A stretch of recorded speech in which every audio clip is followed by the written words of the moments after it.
passing notes in blue, talking party colors like they're overdue.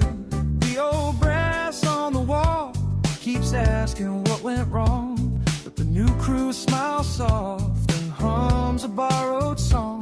Now the table's turning slow with a polished, patient glow.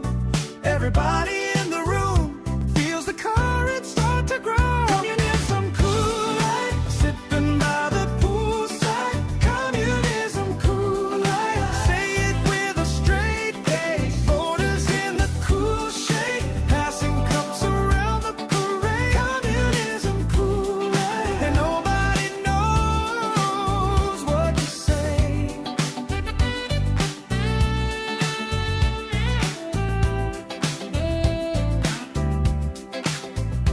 Hillary's by the phone with a careful, worried look, reading every headline like a line she didn't book.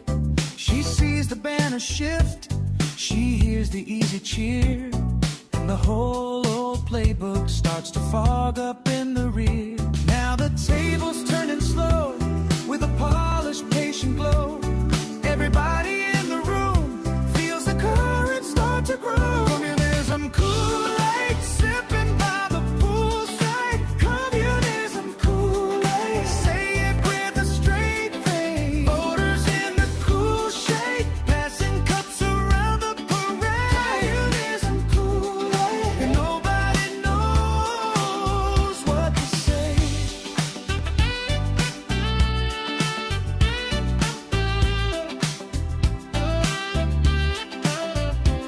The marina keeps on shining while the arguments roll on. One side calls it progress, one side says the game is gone, and the tide keeps washing in like it owns the whole boardwalk. Smile Stay magazine bright while the dinner circles tall. Communism Kool-Aid, sipping by the poolside. Communism Kool-Aid, say it with a straight face. Voters in the cool shade, passing cups around the parade. Communism Kool-Aid, and nobody knows what to say. On the surface, heavy underneath, gentle as a summer wave rolling underneath the teeth. Easy on the surface, heavy underneath, gentle as a summer wave rolling underneath the teeth. It's the John Justice Show, presented by American Experiment. You're listening to the John Justice Show house band, the AI Overlords. Your primary results edition of the show starts live at 6 a.m. this morning.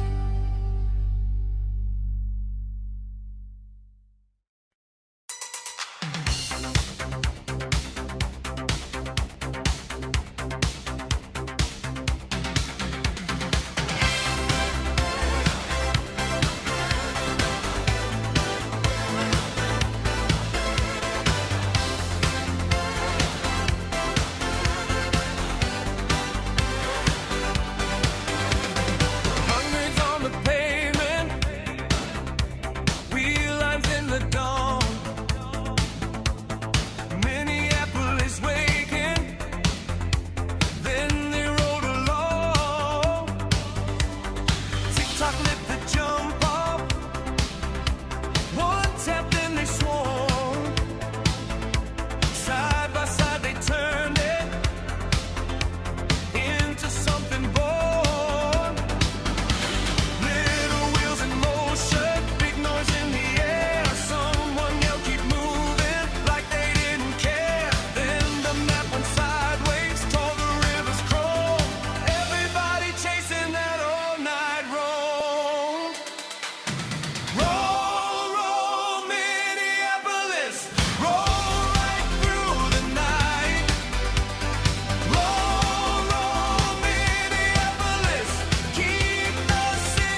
Monday talk hit hard like a match in dry grass. Words crossed the room fast and nobody took it back. 3 months till the vote, still the air turned black. The names got thrown around and they came right back. You can shout all day, you can paint that fear, but the crowd still sees what's really near. Ballot box fire, ballot box fire. You can't scare truth down. Ballot box fire, ballot box fire. We see through the smoke now. Democrats got dragged with a label and a sneer. Socialists, communists, same old drum in our ear. But the street outside got its own reply. Moms at the crosswalk, kids with sharp eyes. You can sell that storm, you can sell that blame, but the same old trick has a tired frame.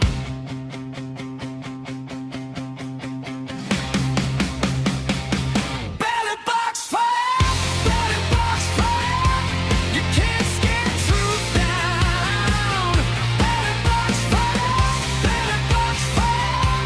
We see through the smoke now. Let the panic talk, let the headlines spin. People know a mask when it's stretched too thin. Not every loud mouth tells the whole damn room. Not every dark word turns the day to doom. Whoa, whoa, whoa, whoa, whoa, whoa. Ballot box fire, ballot box fire. You can't scare truth down. Ballot box fire, ballot box fire. We see through the smoke now. Monday talk fades out, but the vote still stands. Same old fear gets sold in the same old hands.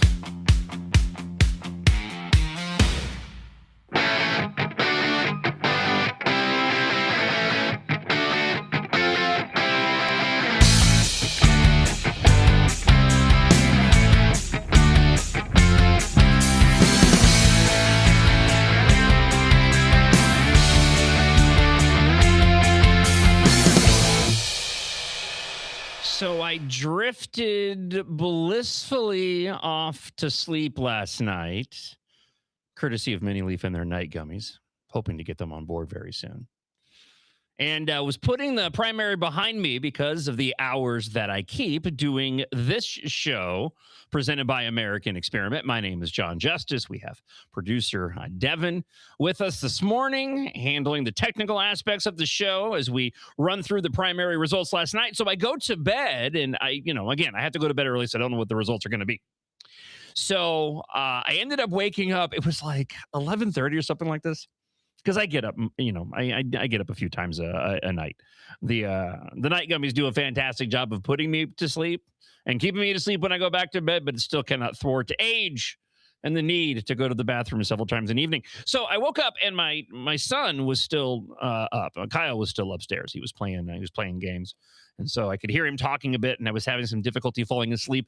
I was out of it, because I'd been sleeping for a few hours already.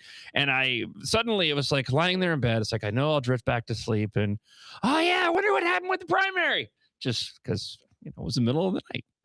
So did a quick check. And of course, I had a text thread from the Freedom Friday crew. And was pleased to find out that Lisa Damath won the GOP primary for Minnesota governor.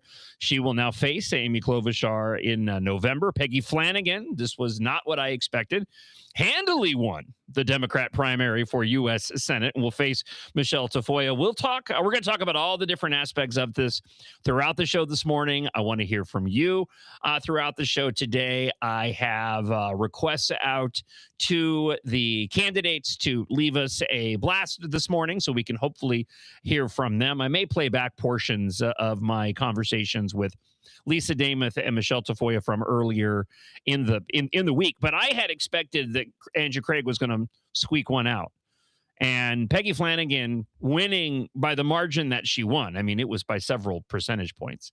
I don't know. I don't want to go down the conspiracy road, but I received anecdotal stories yesterday of vans being pulled up to voting places filled with what you would stereotypically believe would be a group of individuals voting for Democrats, not Republicans. And so, not saying there were some shenanigans going on. I'm just saying that there were busloads of people that were being driven to polling locations. And as they spilled out, you could clearly tell, oh, those are probably Democrat voters. Along with women, other women and other individuals who were leading this group, like carrying a clipboard with information on it. So a lot of coordination going on. And I get the feeling that there was a very concerted effort to push Peggy Flanagan over the finish line, which is great news for Republicans, by the way. This is not a complaint by any stretch of the imagination. We'll talk a little bit coming up as well. The Wisconsin Democrat primary, at the time of the writing of this story from Channel 5, from KSTP, had the Democrat primary governor's race in Wisconsin too close to call. Francesca Hong lost. So Congressman Tom Tiffany, friend of the show, who I'm looking forward to having on, hopefully on tomorrow's show, will now have to face David Crowley. They were separated by less than 4,000 votes. The voters didn't buy into the crazy. And the media absolutely perpetuated the crazy. I'll have further thoughts on this during the show this morning. But the media craves compelling storylines, and sometimes compelling means often weird. And in this case, they probably did Hong a disservice, because if it hadn't been for the amount of coverage that she received, she might not have even have been this close. But thankfully, the Democrats rejected crazy. Now, that being said, I would have much rather have seen Francesca Hong going head-to-head with Congressman Tom Tiffany other than David Crowley. But this is the landscape that's there for the people in Wisconsin. So just a couple other races to note. What was supposed to be a highly competitive DFL primary ended up being a bit of a runaway. Matt Little easily outpaced Matt Klein and Caleb Berg in a spendy 2nd congressional district race. The former state lawmaker, Lakeville mayor, will now face Eric Pratt in November to replace Angie Craig, the Republican. And this is going to be a fun one to watch, because Matt Little is a crazy person. This dude's he's a nut bar. I actually have some audio that I did not get the opportunity to share with you from Farm Fest last week that we will play on the show. Scott Jensen ended up winning the state auditor race. According to the piece here from KSTP, showing the power of name recognition over party support. So the former gubernatorial nominee, who lost to Governor Tim Walz, may have a strong chance to claim the statewide office, with Zach Filipovich running on the DFL side to replace incumbent Julie Blaha. Similarly, former state representative and judge Tad Jude handily won the GOP Secretary of State primary. He'll try to unseat Steve Simon in November. Hennepin County Attorney Mary Moriarty not seeking re-election. 5 candidates ran to succeed her. State Representative Cedric Frazier and former U.S. Attorney for Minnesota Anders Folk advanced and will now face off in November to replace Moriarty. Of course, they're dealing with the ridiculously stupid ranked choice voting in Hennepin County. And I'll have, this is your preview. We're going to get into all of this. We're going to hear from you, and I want your blasts throughout the show this morning. We already have a handful that have come in from overnight, and I'll be sharing those with you in just a moment on the show. 612-584-4565. Again, 612-584-4565. If you would like to email john.justice@americanexperiment.org. And then again, the last on here was the Democrat primary in this with the Wisconsin governor's race. They were saying it may still go to a recount, but my understanding before I left this morning, at least Fox News, I believe, was reporting that perhaps a recount wasn't necessary because David Crowley had pulled ahead of Hong. And again, I bring that up for two reasons. One, there are, our neighbors here in Minnesota, and two, that was a race that, of course, was being watched closely because of all the controversy around Hong.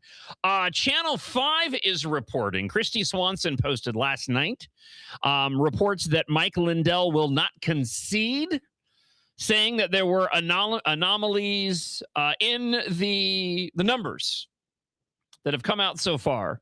This is me sitting here not using my shocked face because I'm not shocked by this at all.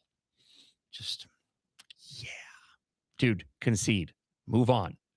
You could still do a ton of good for the GOP. That's what I hope happens.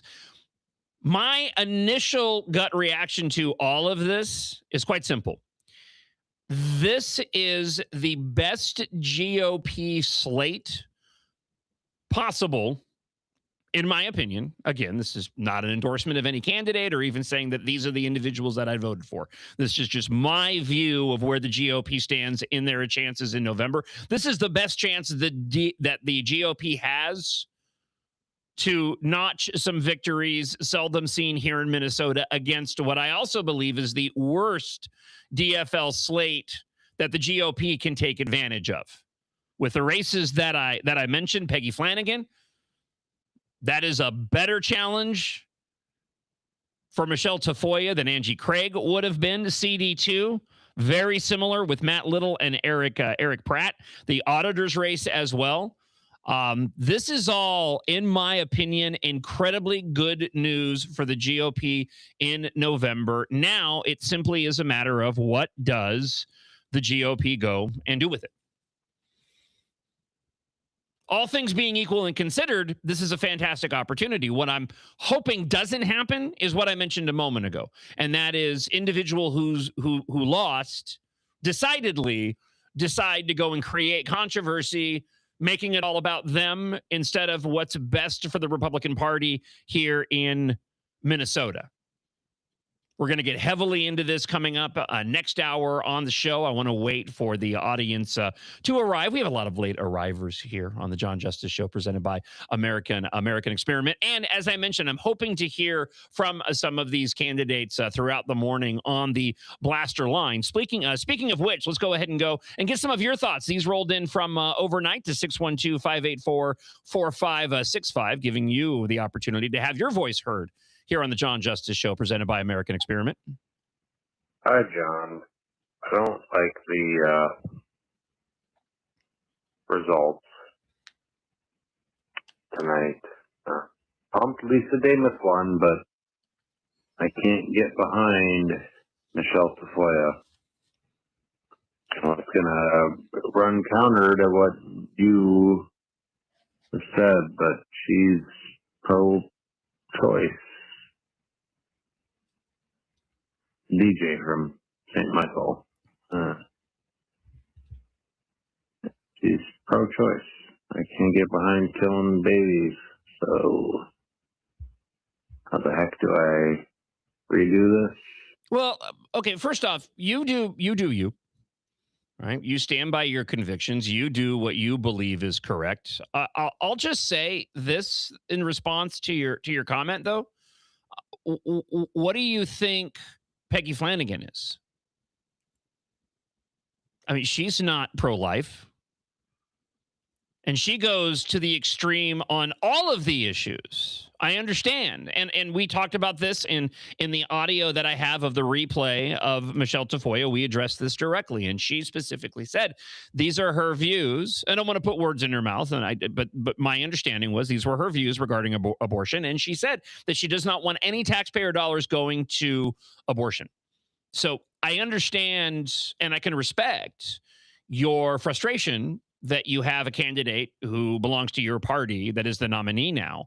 But in my view, not going and voting and not being involved is a vote for Peggy Flanagan.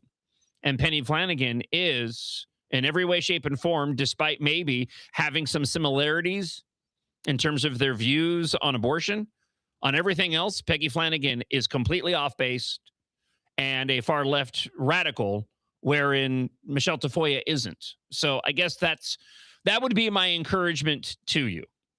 The quintessential don't throw the baby out with the bathwater. Let's go and hear from Chris in Savage this morning on the John Justice Show. Hi, John Justice. Chris from Savage.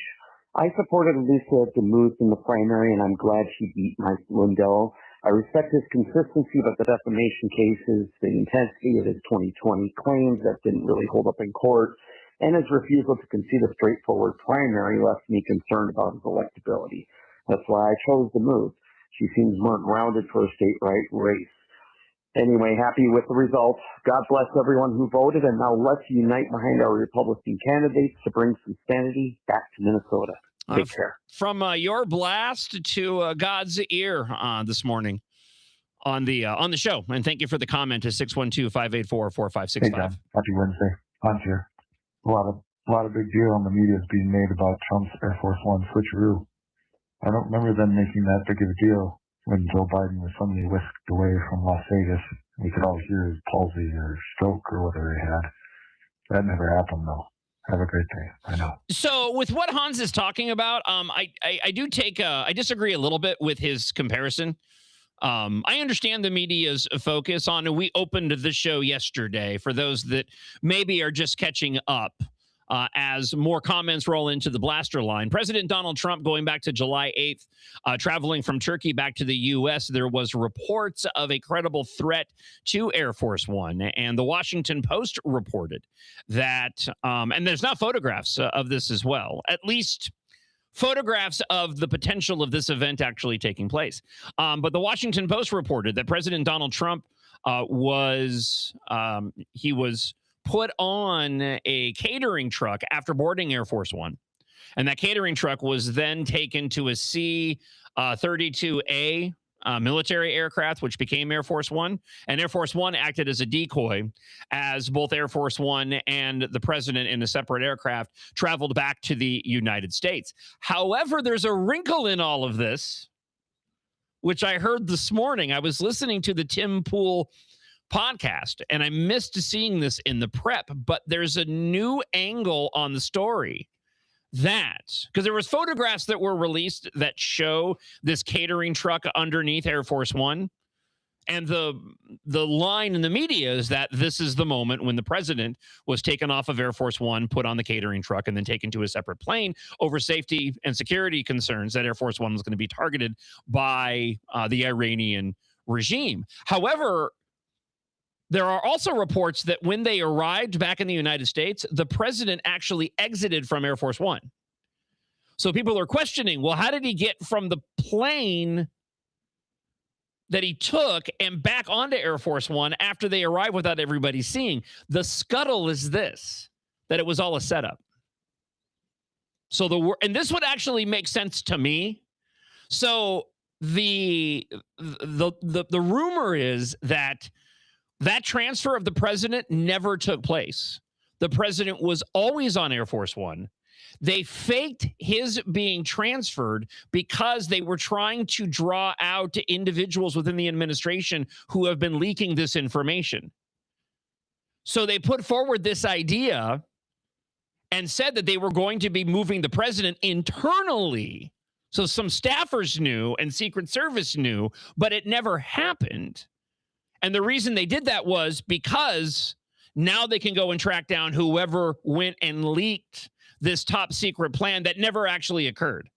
It sounds like something out of Mission Impossible, I know, but when you actually look at the lay of the land, because I was questioning, like a lot of people were, how in the world are individuals aware of this? I mean, how does this get out? That the president was used as a decoy. You wouldn't want that to become public knowledge, because what if they have to do it again? And so now our enemy would be aware of this, wherein maybe it didn't happen at all, and the White House simply did this because they were trying to go and draw out the individual who's been leaking information within the administration. I imagine that we will probably get details on that fairly soon, because if somebody gets fired, I have to believe that the administration would go and make a big deal about this. So thank you for the update, Hans, as the blasts continue to roll in comments over the results of last night's primary. And we have a friend of the show, Scott's up early this morning. So he's talking about the results of the primary last night. I'm just looking at a little bit of the transcript here. On the Scott Kahn level of enthusiasm, 1 being the least enthusiastic, 5 being the most enthusiastic. And let's consider, too, it's 6:19 in the morning here, Central Time, on the John Justice Show, presented by American Experiment. Producer Devin, where do you think Scott's going to land on the Scott Kahn level? I know it's early, but I think he had his coffee today, so I'm going 5. Wow, you're going full 5. Yep, I'm confident. All right, I'm going to go the other direction to make this fun. I'm going to say 3. I'm going to say that he's, because I haven't read it in its entirety. I just kind of saw the names in the transcript. So I think he's probably going to be pleased about the results, and it's going to be in a more jovial mood, which will have reduced his enthusiasm a little bit. But let's go ahead and find out as we hear from friend of the show, Scott, on the blaster line this morning here on the John Justice Show, presented by American Experiment. Good morning, John and Devin. It was a great night to see that Lisa DeMuth was successful. By the way, are we saying Damuth or DeMuth? Sound like DeMuth there. Well, he said DeMuth, and then the previous talkbacker said DeMuth. I said Damuth to Damuth's face. So if I've been saying it wrong, I need some clarification. Clarification on that. Every time I hear DeMuth, I think vermouth. Because isn't that what you put in this? Like would you add that to alcohol or something? A little bit of vermouth. I have no idea what I'm talking about. Let's get back to Scott. And that these Democrats are so psychotic that they think Flanagan is a great candidate over Angie Craig, who I didn't like either one, of course, but she's a total crazy person. So we can't win, like you said, John. I don't know what's going to happen to that state of Minnesota. We have a great opportunity here. Guys like Mike Lindell just help be useful over important and do something great for the GOP and conservative movement. Everybody have a great day. Man, the best. So first off, I'm gonna give him a, maybe we'll split the difference. What, 3.5, 4? He wasn't quite at a 5, but I also don't think he was at a 3 either. I don't know. Where do you, Devin? I'll let you decide. That's a tough one. He's definitely not a 5. Definitely. Closer to a 3 than a 5. So. All right, we'll split the difference. Yeah. We'll say we were even this morning. The best thing that could happen right now, and I'm gonna beat this drum all morning long. And I don't have much confidence that this is going to be the case. But the best thing that can happen right now is for those GOP primary competitors that lost to get behind the individuals that won, especially people like Royce White and especially Mike Lindell and Adam Schwarzy. I didn't mention this, but Adam Schwarzy defied the polls. He did much better than the polling had been forecasting leading into last night. And I think he's young enough. He's got a fantastic background. I've really enjoyed his time on the show, and I think he has a bright political future ahead of him. And I hope that he and the others across the board all coalesce around the candidates. I don't want any unnecessary infighting, because if there is, and I have evidence of this coming from both Royce White, who apparently now is launching a presidential campaign, and Mike Lindell allegedly not wanting to concede. At this point, you go and do something like that, and you're making it about you. You're not making it about what's best for the party anymore. You're not making it about what's best for Minnesota or the country. You're making it about you. But again, my confidence level is low that is going to happen. Friend of the show, Brandon, has thoughts about the results from last night. Hey, John. Brandon comes So to the guy you just played on the blast line about Michelle Tafoya, I mean, I get his point, but we have a strong candidate. Yes, she's pro-choice up until 12 weeks. It could be worse. That governor, whoever in Massachusetts, just enacted a law that allows abortion to the day of birth. And that's what Peggy Flanagan supports. Yeah. Like, come on, dude, get behind the GOP. Let's get these people pushed through so we can change Minnesota. Have a great day. Have a great show. Maybe we can start a new initiative, and maybe the new initiative is, if you can't hold your nose and vote for a GOP candidate on a particular issue, at a bare minimum, do your best to try to get somebody to go and vote in your place who doesn't typically go and vote. Maybe we can go that route. I will say that I should have mentioned this at the top of the show, but I certainly had a sense of pride yesterday, going to vote with Melinda and both Kyle and Logan together. It was great. It was great to be able to go and to have us all on primary day go and vote together as a family. So it was a proud papa moment. All right. I even sent it to the group. I got back home. I said, "Good job voting, everybody. Way to go. You did your part." All right. Your comments are still rolling in to the Blaster line, 612-584-4565. We're going to get back to those here in just a moment. I do want to talk briefly coming up about how Francesca Hong ended up losing in Wisconsin, and I have some audio to share, and just one more story from this lunatic who probably is not going to go quietly into the night regarding her political ambitions, even though I think we all hope that she does. For entertainment value, I hope she runs for office. But in terms of what's best for the people of Wisconsin or anywhere in the country, these are the individuals that we do not want running for office. And so we'll dive into that in just a moment. I want to play this for you. It's caught my attention as I was doing prep yesterday. Oprah Winfrey was on The View, just to add it to the nonsense. They were talking about obesity and losing weight.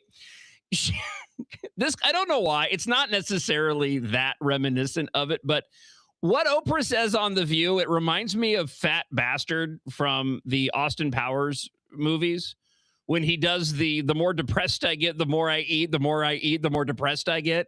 As Oprah Winfrey tries to explain the real reason why people are obese. Listen to this here on the John Justice Show. All these years, I thought I was overeating. I was standing there with all the food noise, what I ate, what I should eat, how many calories was that, how long was it going to take. I thought that was because of me and my fault. Yeah. Now I understand that if you carry the obesity gene, if that is what you have, that is what makes you overeat. You don't overeat and become obese. Right. Obesity causes you to overeat. Right. Obesity causes you to have all of that food noise. And what the GLP-1s have done for me, and I know a number of other people, is to quiet that noise. Yeah. I think there is probably a genetic predisposition in some people to more food noise versus less food noise, but there is no obesity gene, right? So Oprah got on The View a while ago and said, I have the fat gene. No, you don't, Oprah. You may have a predisposition to more food noise, which is just this constant thinking and craving of food. But that food noise, and this is where the conversation gets interesting for me, food noise comes from the processed food. And that, to me, is what no one is talking about. Okay, just get rid of the food noise terminology. Right. When you become obese, you reach a point, because I've been there and I don't want to go there again. There's a whole reason why I'm bringing this up if you haven't figured it out yet. But when you are overweight, it just, you have less desire to eat healthy. You're like, I'm already overweight. What am I going to, I may make myself fatter, so I won't eat as bad, but it's just this perpetual cycle. And let me add one more element to this. Speaking of the GLP-1, was on YouTube yesterday, because typically when I go and grab lunch, which right now is a lunch based off of the plan from NutraWave, which is why I bring this up. I went to go and have lunch yesterday, and typically I go and throw on a YouTube, and Melinda was there with me just for a few minutes before I start prepping the show. And there was a video up of, it was from like Vanity Fair interviewing Jenny Ortega, right, the actress. She looks horrible.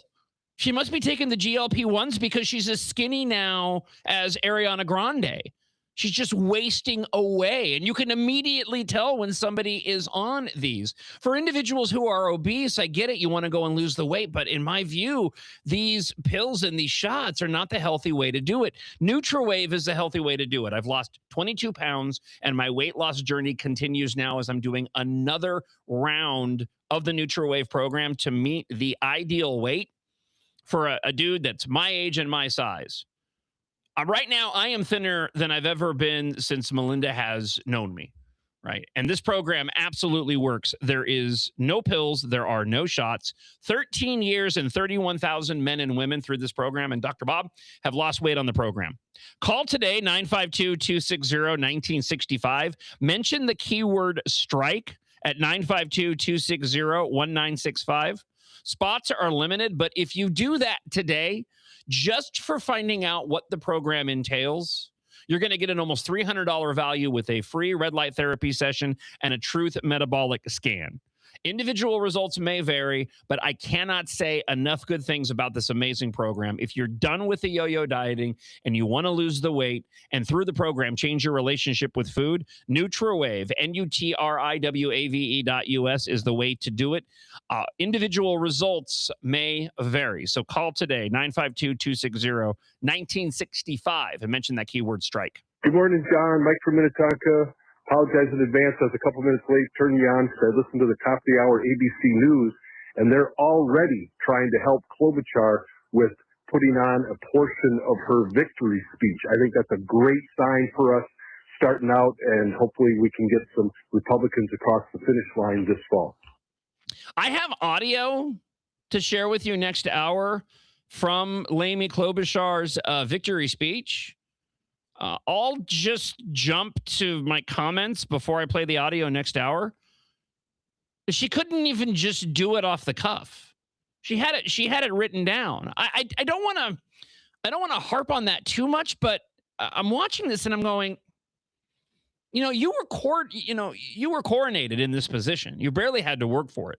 You had one challenger that Amy Klobuchar pitched a fit over during the DFL convention, some trans individual, and she was all up in arms that there was anybody challenging her. And yet you couldn't, for your victory speech, just speak from the heart on the issues. You had to go, of course she did, had to go and read from a predetermined speech. And listen, if the other candidates that did this as well, I would be just as likely to go and harp on them, regardless of political affiliation, because something like a campaign victory speech, just go with your gut. You've won. You're transitioning over now to a general election. And again, it's not that big of a deal, but it stuck out to me. When you're fighting in a primary, you're fighting against your party. Okay, and any opponents you might have. Amy didn't really have any apart from that trans person that ended up getting, some votes, but it was just minor in terms of the percentage compared to what Amy Klobuchar received. And so now you transition to a general. She's going to have to figure out what her line of attack is going to be against Lisa Demuth, which is going to be increasingly difficult for her because she can't go and tout the first female line. When it comes to tackling fraud, Lisa Demuth is already out of the starting gate, miles ahead of anywhere that Amy Klobuchar has been. So it's going to be fascinating to see how Amy Klobuchar decides that she wants to go and tackle running against Lisa Demuth. But I just figured, just speak from the heart. And nope, she's there with her pre-written remarks. And it doesn't surprise me. Again, not that big of a deal. I know candidates do it, but it was just something that stuck out to me when I was watching her comments. Let's get back to the blaster line this morning here on the show. Hey, good morning, John. In a while. Awesome results last night. Don't care about Michelle Tafoya, pro-choice. You're not going to win with a hardcore Republican. You're not. You need somebody who's moderate. Works perfectly. So, everybody, buckle up. Promote the fact that there is so much fraud in this state. Because the libertards are going to promote ICE and Trump. So, let's go with it. And to that comment, and thank you, Robert. I'll just say too that Michelle Tafoya is very authentic in her beliefs. This isn't an individual who ran towards the middle, This wasn't an individual who needed to go and run for office. I truly believe that this is what she believes for herself personally, and she has had no qualms letting that know and just putting all of her cards on the table. I agree with your assessment in terms of who the most viable candidate will be, but beyond that, I mean, anybody who is simply genuine and authentic, stands a good chance. In that particular race against Peggy Flanagan, it's going to be an incredibly stark contrast, and stripping away the ability, much like Amy Klobuchar and Lisa Namath, the ability of Peggy Flanagan to mount a successful campaign against Michelle Tafoya, because one of the major issues is completely off the table. Not to mention the fact that Flanagan and Craig beat each other up so badly in this primary. Michelle Tafoya has a plethora. Did you say plethora? Yes, plethora. Has a plethora of ammunition to use against Peggy Flanagan. We're watching Lioness last night. Fantastic show, by the way. Don't recommend it. A lot of language and nudity last night, which struck me as surprising. I just, is what it is. That being said, it wasn't gratuitous, but it was still there. So I don't want to go recommending shows like that. But Taylor Sheridan, hard to go wrong, incredibly compelling. And it's one of those shows where typically, as I've mentioned before, I like it when shows space their episodes out once a week to give me time to sort of gestate on it. The new season of Lioness is so good that it's like ending. I'm like, I want more. I mention it because I pay for the lesser version of the Paramount Plus app. So we get the 90-second commercials, and they were just slammed with campaign ads. There was the first one of Flanagan against Craig and all the money coming in, and then the next one was Craig against Flanagan throwing all the other stuff back at her again. I'm just sitting back going, just let him fight, man. This is just giving ammunition to Michelle Tafoya. Let's go back to the blaster line, 612-584-4565 this morning here on the John Justice Show. And glad you're with us today, by the way. I know we got a really big audience right now. Good morning, John. So Michelle Tafoya wins and goes on Fox News and then just celebrates with family and friends. And the Minnesota media is freaking out. They think they're like obligated to have her on. I don't understand why they're making such a big deal out of this. Why can't she celebrate with those closest to her? I'm sure some of it is because some of the people she's celebrating with are local media celebrities that don't want to know that they're celebrating with her. But that's no, and you're right. But the big reason why is they're going to have to find anything to go and criticize her for. And I think the establishment Democrats, the DFL here in Minnesota, know that they've got a fight on their hands with Michelle Tafoya being the candidate against Peggy Flanagan, because Peggy Flanagan is a crazy person. She does better than most crazy people, but she's still a crazy person. So they know this is going to be a tough fight. And Michelle Tafoya does have Minnesota political establishment crossover appeal as well. By the way, just it popped into my head really quick. Devin, I have a question for you. With Michelle Tafoya and her former NFL sideline reporting, do you have quick thoughts on Kyler Murray starting for the Vikings? I think it's probably the best situation for the Vikings to win this season. I'm still kind of bummed because I believed in JJ, but yeah, I'm not too upset. Where did he come from? Arizona. That's what I thought. Yep. I thought he came from Arizona. Was he a first-round draft pick at Arizona, or was he a first-round draft pick for a different? He was a first-round pick for Arizona, the first overall pick in that draft. The thing that I just briefly, as we talk about it, because I do care about the Vikings. But before there was a little bit of the Me Muscle alliance, but I still loved the Vikings. But I felt more compelled to have to go talk about it. So now if I talk about the Vikings, it's because I really legitimately want to talk about the Vikings, and not just because I'm in the house of the Vikings.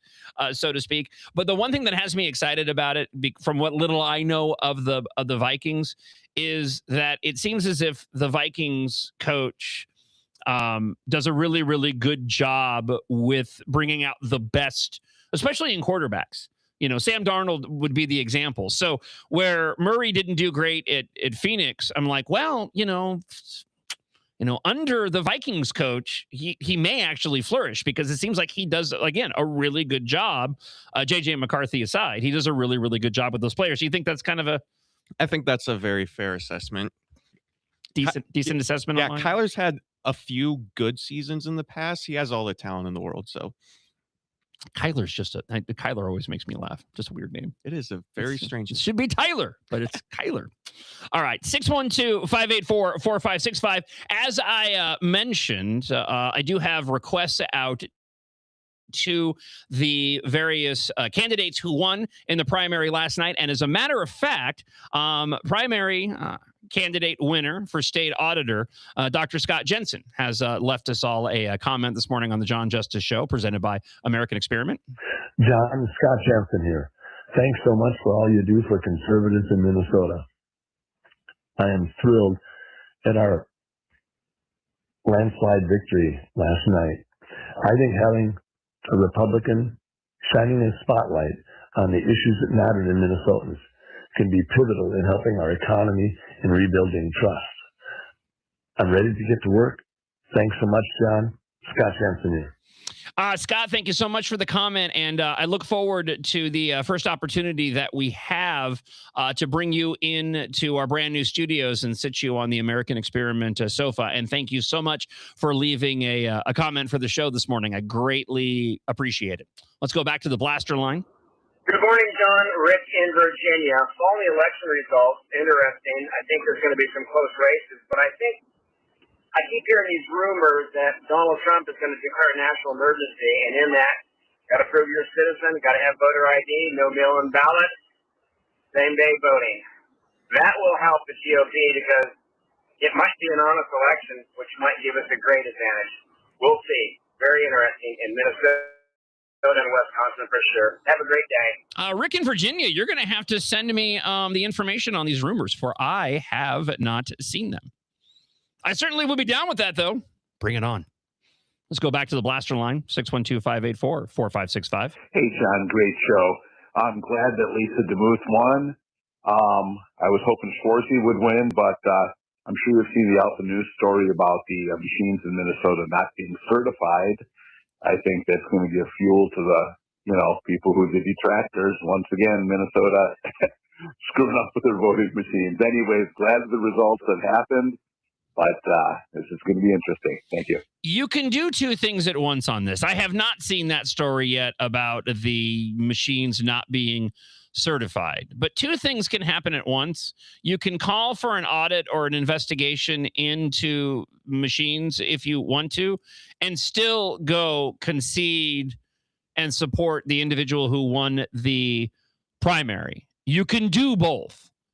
This is one of those circumstances where I'm more than happy to admit that back in the post-2020 election, even my thoughts when it came to the voting machines and expectations of what the outcomes of those investigations were going to be were completely wrong. I have yet to see any thorough investigation of any sort of voter anomalies regarding the machines to the extent where it could have gone and overturned an election, benefiting any individual who's been going and challenging this. And I just, again, it's wishes and hopes and expectations that I am keeping incredibly low, that what I hope in the losing GOP primary candidates coalescing behind the those who emerged victorious. Again, my expectations are incredibly low, but I'm praying that happens, because if that does, then the chances for the GOP come November are even better than they currently are. And as I mentioned at the top of the show, I do believe that right now, with this slate of candidates, this is the GOP's best chance to win these statewide elections, wherein they have just been unable to do so, especially against the chosen DFL slate, including Amy Klobuchar, because I don't think she wants this job. Let's go back to the blaster line. Good morning. Happy day after the election. Last night, Lisa James gave a little tutorial on how to pronounce her name. She told us all that it rhymes with Joe Namath. So if you can remember Joe Namath, you'll remember Lisa James. Okay, so I had it right. So it is Lisa Namath. Just want to clarify. Yeah, multiple people have chimed in regarding the pronunciation of her name. Let's go back to the blaster line. Also, you can leave an email too if you're not near a phone. john.justice@americanexperiment.org if you want to drop me an email. Morning, John. Regarding pro-choice comment, you could still be pro-choice but anti-abortion, so just vote for Republican. Like, I really like the FOIA. I didn't like when I heard that she was pro-red flag, but I'm still going to vote for her because the alternative is horrible. I think otherwise she's a pretty good candidate. Thank you for the comment. Again, 612-584-4565. Hey, morning, Eric from Brainerd. Going to leave 2 voicemails, so just in case I get cut off. Good job, establishment, Rhino, GOP. You had the head of the party reverse the rules, cook the books for Lisa Damon to push her as the electable candidate. You and I know she's another Kamala Harris that sounds and acts like Hillary Clinton. She ran away from debates, didn't abide by the endorsement, had no achievements to speak of. Here's number 2. Eric from Brainerd returns, and he doesn't disappoint by bringing the ridiculous commentary. Oh, thank you for that. It was a matter of time, people. It was just a matter of time. He's back. Awesome. Eric, pickleball coach, great to hear from you. Looking forward to the foes of the show finally hopping on board. Like I said, they've been swirling on the edges. They just hadn't shown up yet. And it takes a little while, but I'm glad that they're here. Remember, you can listen to the show at americanexperiment.org. You can also, and this is the way that I encourage you to listen to the show daily, download the MixLR app. It's completely free. MIXLR, and you can listen to the show live right from the app. You can close your phone. You can connect it to your car. Also, the podcasts are available right inside the app after the show. And you can watch, and the views are going up every single day. You can watch the show live on X at MN Think Tank or on YouTube and Facebook at Center of the American Experiment, and also on the John Justice YouTube and Facebook pages as well. So we wanted to give everybody as many opportunities as possible. And you can watch the replay of the show also on Facebook and YouTube and on Rumble as well. So another opportunity if you want to go back and watch the show. Let's get back to the blaster line at 612-584-4565 this morning here on the John Justice Show. Yes, our elections are finally going to get exposed. Michelle Tafoya is far more bright, far more well-known. If it's even close, we're going to know the shenanigans. But yeah, Michelle Tafoya is going to spank Peggy.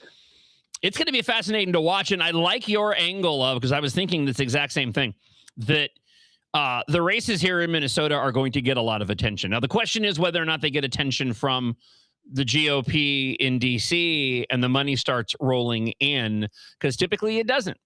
Right. And especially in midterms, but in generals, too, just because of the lesser impact that the state of Minnesota has on the election as a whole. However, the opportunities here, despite the fact that Trump's endorsed candidate did not end up winning the nomination. But with Michelle Tafoya in the race, with Amy Klobuchar, the controversy around fraud, Lisa Dameth, this female head-to-head matchup for the first governor being a woman here in Minnesota. Yeah, this is going to bring about national attention here on our midterm race, and I am here for it and could not be any happier to do the John Justice Show presented by American Experiment during this election cycle. All right, I want to get some more of your comments coming up. We're going to recap the election results and get into even more details coming up just after 7 o'clock. Let's go here briefly. The Democrat establishment strikes back as socialist candidate downed in battleground primary. That's the headline from Fox News. The Wisconsin Democrat gubernatorial primary, State Representative Francesca Hung, the Democrat Socialists of America member, was defeated by the Milwaukee County Executive, David Crowley. Crowley, backed by Governor Tony Evers, will face the Republican nominee Tom Tiffany in the general election, and the race is considered a top opportunity for the GOP to flip the governor's office. And as I mentioned, I'm hoping to get Congressman Tom Tiffany on the show tomorrow. I may actually reach out this morning and see if I can't. You know, when a little behind the scenes, part of the reason why I can is because I wasn't able to grab all the email contacts from Me Muscle after I departed. I'll let you in on a little secret, though, and this is totally on me, and I didn't take advantage of it. When I was let go, I was still logged in to the email for Me Muscle. I couldn't send or receive anything, but I could still get at all of the emails. So I had been shoving off because I went on vacation for those 2 weeks on the road trip 2026 with Kyle. And I had meant to go in and grab listeners' emails and the contacts for the candidates. And then I waited too long and they finally ended up disconnecting it. Gosh darn it. Plus, I had to reattach that email to my new workplace. So it happens. Not a big deal. Nobody is at fault except for me not gathering the information that I needed to gather. Yesterday, as they were heading to the polls, the socialist, Hong, walked out of the voting in the Wisconsin governor primary. And I think the writing was on the wall. You can tell based on her response to the news media that I think she knew that she was in trouble in that moment in time. Feeling good. Election day is always an exciting day. Have you spoken to Evers? I've not spoken to the governor yet. It's quite early. I want to let him have his coffee first. Are you concerned, though? It's been a tough primary. Do you need a united party in November? Can you get everybody back on the same team? We need a united party. We are ready to unite not just the party, but working class people all across the state to defeat Tom Tiffany in November. Do you feel like your policies are the future of the Democratic Party? I think our policies are ones that are the solutions to deliver for working class people, permanent affordability, so we don't come back to moments like these. Well, by the way, what else is it supposed to be? I mean, if your policies aren't solutions, then what are they? You shouldn't need to say that. I am picking nits here. I completely understand, but I don't care because this individual is a dangerous, crazy woman. But it made me laugh when she said that because, I think our policies are really solutions. Well, yeah, that's what you should be putting forward policies that are essentially solutions to potential problems. It's a given, you socialist commie. I think the Democratic Party, we are a big tent party. There's always room for better policies and always room for more people. But do you think you were prepared for this intense pushback that you've received, especially from Republicans framing you as far too extreme for Wisconsin? What's extreme is Congressman Tiffany, a longtime D.C. congressman, has voted against the interests of Wisconsinites over and over again. What's extreme is that he's an election denier. What's extreme is he continues to protect Epstein and pedophiles. What's extreme is that he has voted to help raise gas prices and make life harder for Wisconsinites. I think what people of our state are ready for, the good people of Wisconsin, are ready for a government that actually puts them first, not Trump. Oh, I'll just say it again. Whine more, you communist. Bet we can get that on a State Fair t-shirt. Whine more, you commie. One more item of note on her, by the way. I grabbed this yesterday before the results came in, and as if what we've heard of this woman wasn't enough to turn you off, despite her socialist views, her views on holidays like Thanksgiving as well. Apparently, she dished out a stomach-churning feast of the feminine in 2019. It was explicitly inspired by menstruation, featuring booze, Korean blood sausage, and anatomical graphics. Just a year after her 2019 banquet, Hong sparked outrage by tweeting the call to cancel Thanksgiving. She wrote, "Cancel Thanksgiving. Should have done this in 1621. If it takes a worldwide pandemic for us to realize we should stop celebrating colonialism and the original super spreader event that killed indigenous folks and women, so be it." She boasts of being anti-capitalist business owner and has unleashed foul-mouthed rants at local industry groups like the Tavern League, branding them with vulgar commentary, according to the Washington Free Beacon. In another post, she complained about being surrounded by too many old white people at a local fast food spot. This is the consequence of the indoctrination that has taken place within our public education and university system. It used to be reserved specifically for our university system, but that wasn't enough for Democrats to grab as many hearts and minds, corrupt as many hearts and minds as they wanted to. Because, you know, you go through the university system and you're going to go one way or another. There's tons of indoctrination. They're mostly all liberal institutions peddling this Marxist socialist nonsense. But you also have individuals who prior were entering into the workforce and they were realizing, oh, the government's taking money out of my check. Maybe I'm for limited government and capitalism and things like that. It wasn't enough for the Democrats to get at those young adults in the university and college system, so they started gearing it down to younger and younger and younger. It's why the whole LGBTQ or LGBTQ, I actually said it right that time, LGBTQ, you have to say it really fast. We played a clip yesterday of a woman who was talking about how she was no longer saying LGBTQ, but she was saying LGBTQ. But it's the whole reason why that has entered into our public education system to children younger than the age of 18, because they need to indoctrinate them. And that is part of that Marxist indoctrination, the identity politics of it all. Your AOCs were the first inkling of that, and there's several other examples. But Francesca Hung is absolutely the quintessential example of that. The majority of the individuals on the Minneapolis City Council are examples of that. And as we talked about with guests here on the couch at the Center of the American Experiment studio, we know that they've had ample opportunities. I actually think we talked with Michelle Tafoya about this. They have had ample opportunities to go and see the error of their ways, and they simply have not gone down the right path. They have stuck to their Marxist communist guns, and this is where we've landed now. Thankfully, this individual was ousted. By the way, speaking of food, just a couple of really quick items here in the stack as we head towards the top of the hour. Happy Joe's. You familiar with Happy Joe's, Devin? No, I'm not. Okay. So there's an article from Bring Me the News. You know, I've been here, you know, I'm heading into my 11th year now here. I mean, on my 10th year. But I had never heard about Happy Joe's. But they say Happy Joe's and its famous taco pizza is arriving soon in the Twin Cities. I'd never heard of them before. It's an Iowa-based franchise. Oh, okay, so I thought this had been here and it left. Apparently, this is the first arrival of Happy Joe's. Founded back in 1972. Hey, that's the year I was born.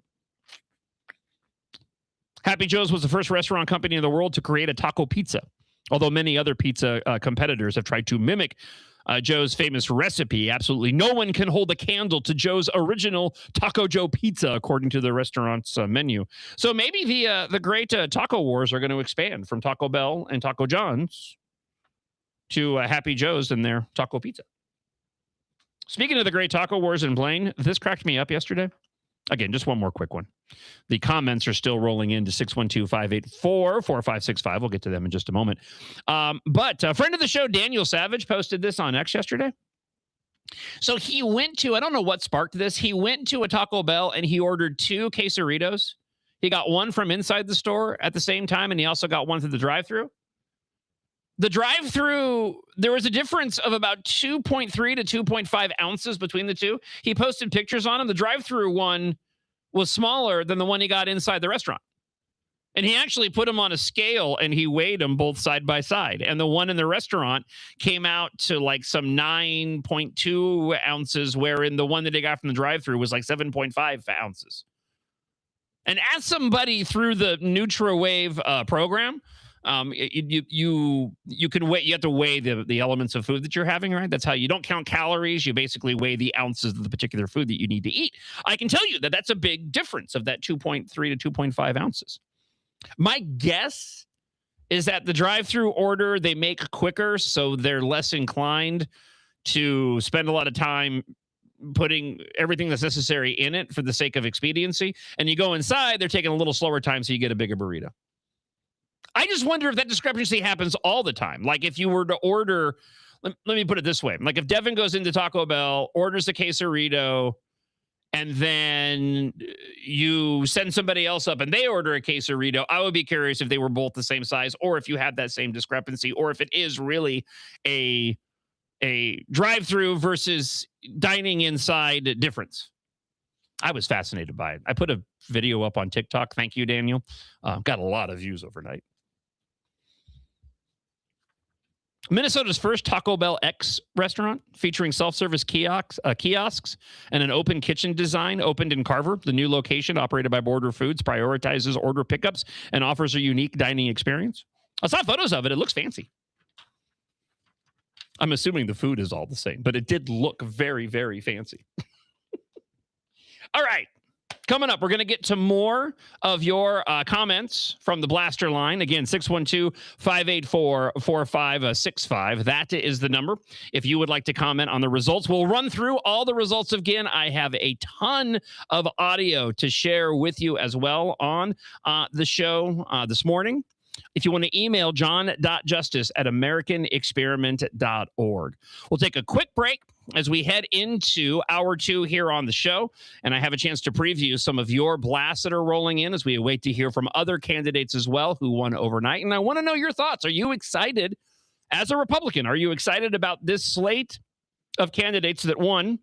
And how do you feel they're going to fare against the slate of DFL candidates that won last night? We're also going to get into the endorsement process because that's another big takeaway. It serves to me as a further example of why this endorsement process needs to go away. If there was any more evidence that you needed, I give you the results of last night's primary here in Minnesota. Here's some commentary you might have missed from Center of the American Experiment and the American Experiment podcast.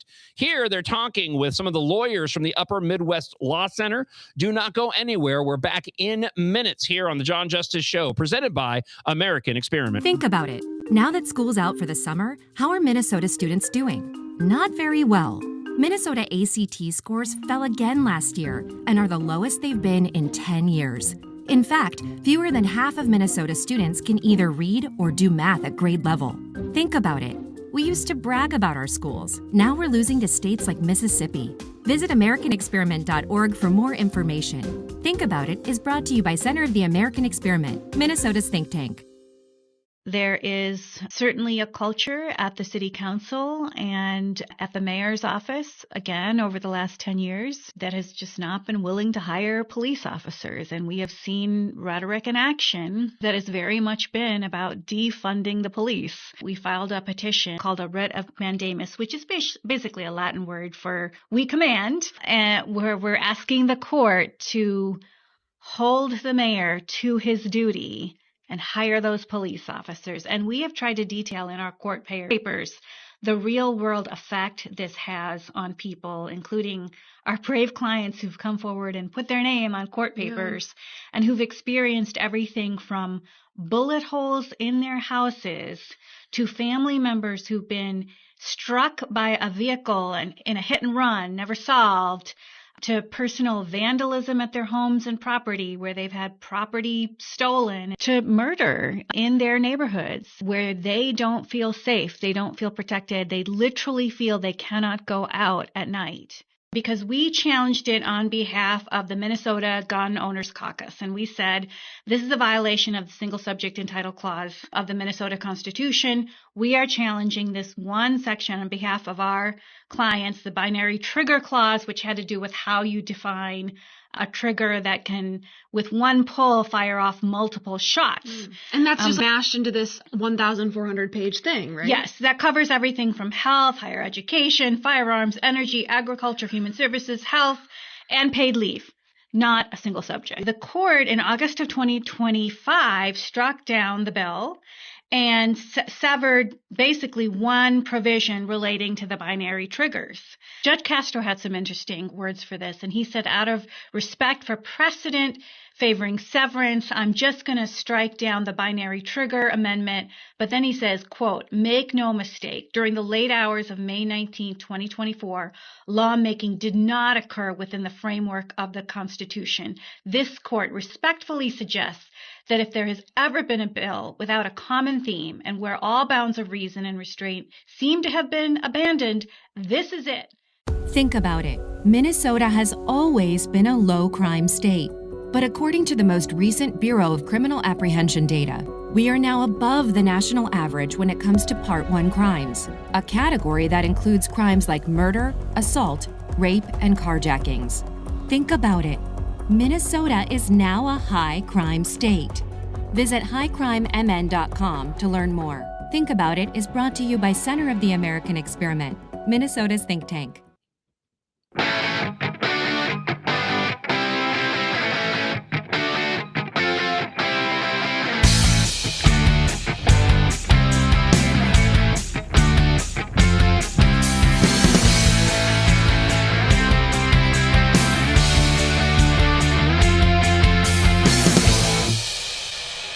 It's hour 2 here on the John Justice Show, presented by American Experiment and AmericanExperiment.org, where you can listen to the show live. Also, check out all of the fantastic articles, brand new pieces up today from the policy fellows here at American Experiment and the frequent guests on the sofa here in the studios at Center of the American Experiment. You can also listen live through the MixLR app. I encourage you to go and download it if you haven't done so already.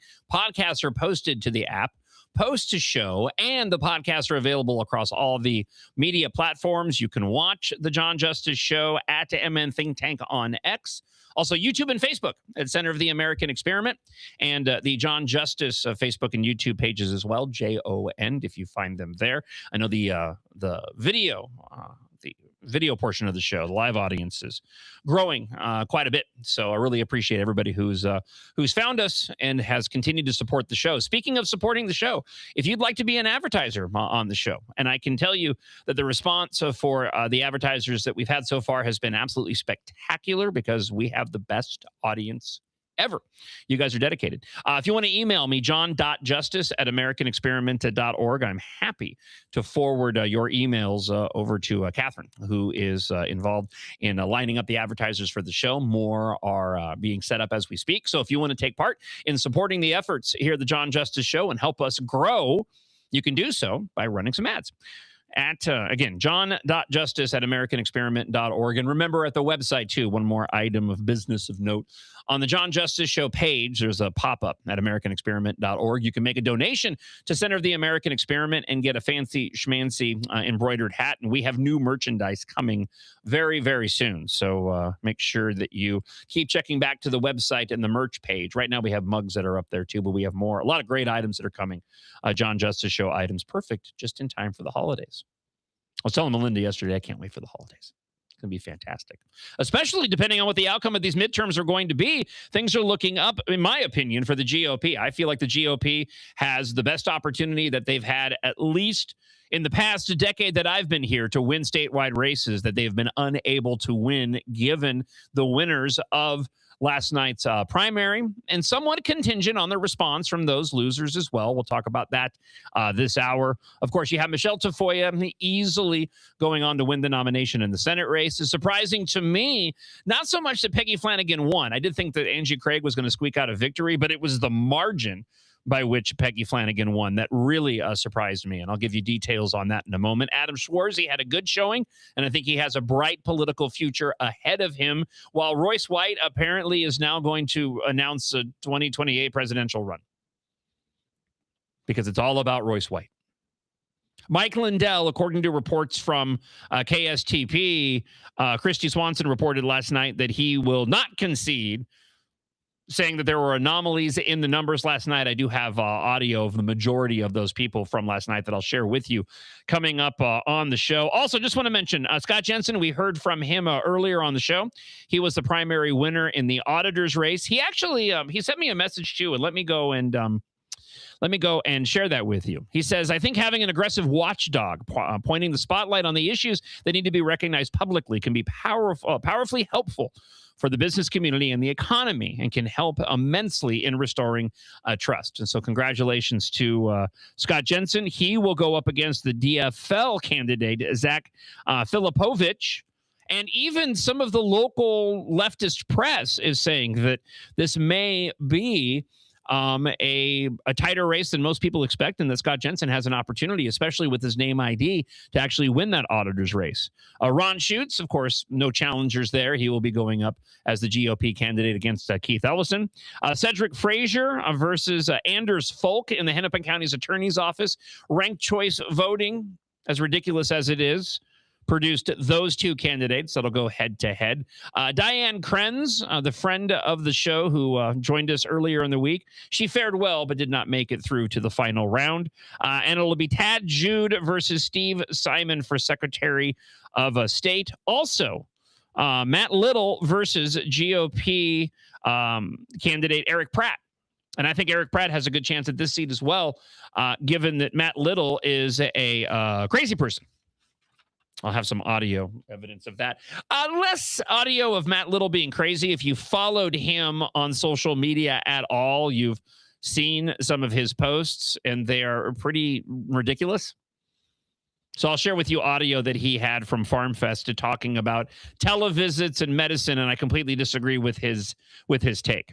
So we're going to run through some of these individual races. I want to share some further points with you. We'll get to the controversies that are already emerging coming out of the GOP Senate race and the GOP governor's primary race. But let's go back and hear from you.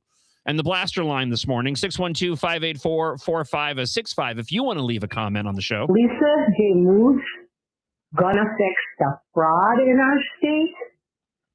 Where the hell has she been for the last 6 years?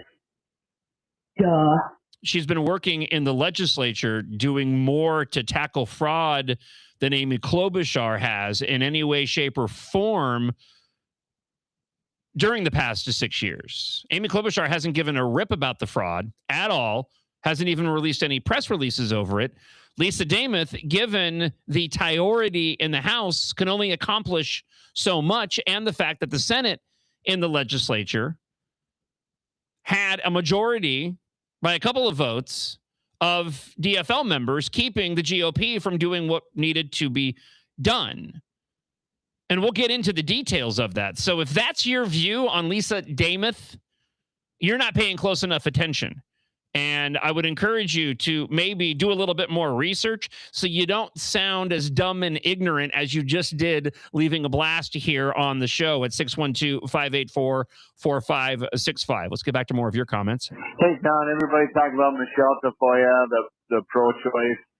I mean, this is a state issue now. She's going for United States Senator. She really has no say over abortion laws anymore since Roe v. Wade was overturned. I voted for Schwarzy, but I think Michelle Tafoya is conservative enough to be a U.S. Senator from Minnesota, especially given our past ones. Thanks, John. Yeah, and as I mentioned before, we'll get into the numbers of Schwarzy's race. So actually, I'll share them with you right now. I got to dive into the stack here. I have everything in a particular order. But when it comes to the Schwarzy race, he ended up polling, I think, 23%. Here we go. So Michelle Tafoya brought in 52% of the vote last night in the primary. Adam Schwarzy was 24%. Now, you may think to that 52, it's a big margin of victory for Tafoya, and you would be right, but the polling had Adam Schwarzy way down on the list. It actually had Royce White polling better than Schwarzy, and Royce White only ended up polling 11% of the vote last night. So I think Schwarzy has a bright political future ahead of him, and, I hope that he gets behind Michelle Tafoya. But, I've been impressed in the times when I've had a chance to speak with him. Certainly was the last visit that he had to the couch here at American Experiment. And given his age, I think he has a bright political future ahead of him and had a really good, strong showing for, being a novice candidate. Let's go and hear from another friend of the show. Good morning, John. Bruce and Shonsky. Hey, regarding Kyler Murray, not only was he a first-round draft pick for the Arizona Cardinals, he was also a first-round draft pick by the Oakland Athletics, or the Major League Baseball organization. So I think he's the first one to ever be picked first round in both sports. Anyway, have a good day. Thank you for that, Bruce. Appreciate it. Dovetailing off of our commentary from a little earlier this morning. Let's go back to the blaster line, 612-584-4565. John, connect the dots. Dominion Research dropped the losses against the My Pillow guy on the machine fraud. Well, where were the machines? They were in Venezuela. Where do you think those machines are now? We know about the fraud.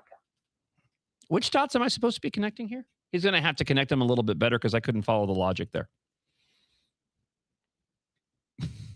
But I do appreciate you leaving a comment this morning on the blaster line, as I do with everybody who's letting their voice be heard this morning on the John Justice Show presented by American Experiment. And remember, you can also email. I'll get that to you in a second. Hey, good morning, John. Indian Baseball. No real new comments or thought on this other than I am happy that Lisa won. I think Mike Lindell will be and continues to be a disaster. I think any Trump-aligned Republican candidate in this state for state-run elections or for state elected officials is just not going anywhere. I know some people say Lisa's not conservative enough. I think she's a great leader, somebody great for this state. As far as Michelle Tafoya is concerned, I'm cautiously optimistic about everything. I do think you're right. We've got a nice strong showing. And I'm glad you brought that. Thank you for the comment, because you raise some interesting different angles on this, and something that I hadn't mentioned yet. I mentioned it in passing, but I haven't combined the two different things. But going back to the idea of where are the lines of attack going to be for these DFL candidates. So Laimi Klobuchar isn't going to have a leg to stand on regarding one of the biggest issue, both sides of the aisle, that Minnesotans are facing when it comes to fraud. Despite what that ridiculous talkback said at the start of playing these this morning, Lisa Demuth is miles ahead on her resume of going and tackling the fraud, and there's very little that Laimi Klobuchar can go and point to. Okay. On top of that, I don't really think that Laimi Klobuchar wants the gig. She can't go and talk about being the glass ceiling of being a female gubernatorial candidate or winner. So I don't know where her line of attack is going to be. She's not going to have the ability to go and say this is Trump's appointed pick. And if she tries to go and say that Lisa Demuth is going to be a rubber stamp for Trump's policies, again, without the endorsement that went to Mike Lindell, those arguments are going to fall flat. And I'm hearing, it's anecdotal, I'm hearing that there is this rift within the DFL of individuals who just yesterday went to go and vote, talking with local media, talking with other political commentators, several individuals going, yeah, I voted for the DFL slate, but I didn't put in a vote for governor because they don't want Amy Klobuchar. Whereas Lisa Demuth offers up a viable option for an individual to go and maybe not vote at all, or to put forward perhaps a crossover vote. And when it comes to the Senate race, Peggy Flanagan's in a similar boat when it comes to Michelle Tafoya, as I mentioned last hour. The abortion issue is completely off the table. So I'll be very curious to see what the DFL has up their sleeve to go after these GOP candidates. Let's get back to your thoughts from the Blaster line at 612-584-4565. Hey, this is Sue from Greenfield. So happy that you're back. But my comment is about anyone who says that since my candidate didn't win, I'm not going to vote this time. Those days are long gone. That maybe used to be something that was fine. Everything is too critical right now. We need every vote out there. You need to get over your thoughts and think about the greater good. Those days are long gone. Have a great day. Well, and you're not going to be able to enact any change until you end up getting candidates into office. You have to win these elections. You have to establish these candidates in these particular seats, even if you want to have that candidate be replaced by somebody who maybe aligns with your values more. If you end up defaulting and letting the Democrat candidate win, it's going to make it even more difficult in the future for a viable GOP candidate that may align with you on every single one of your views to end up getting into office.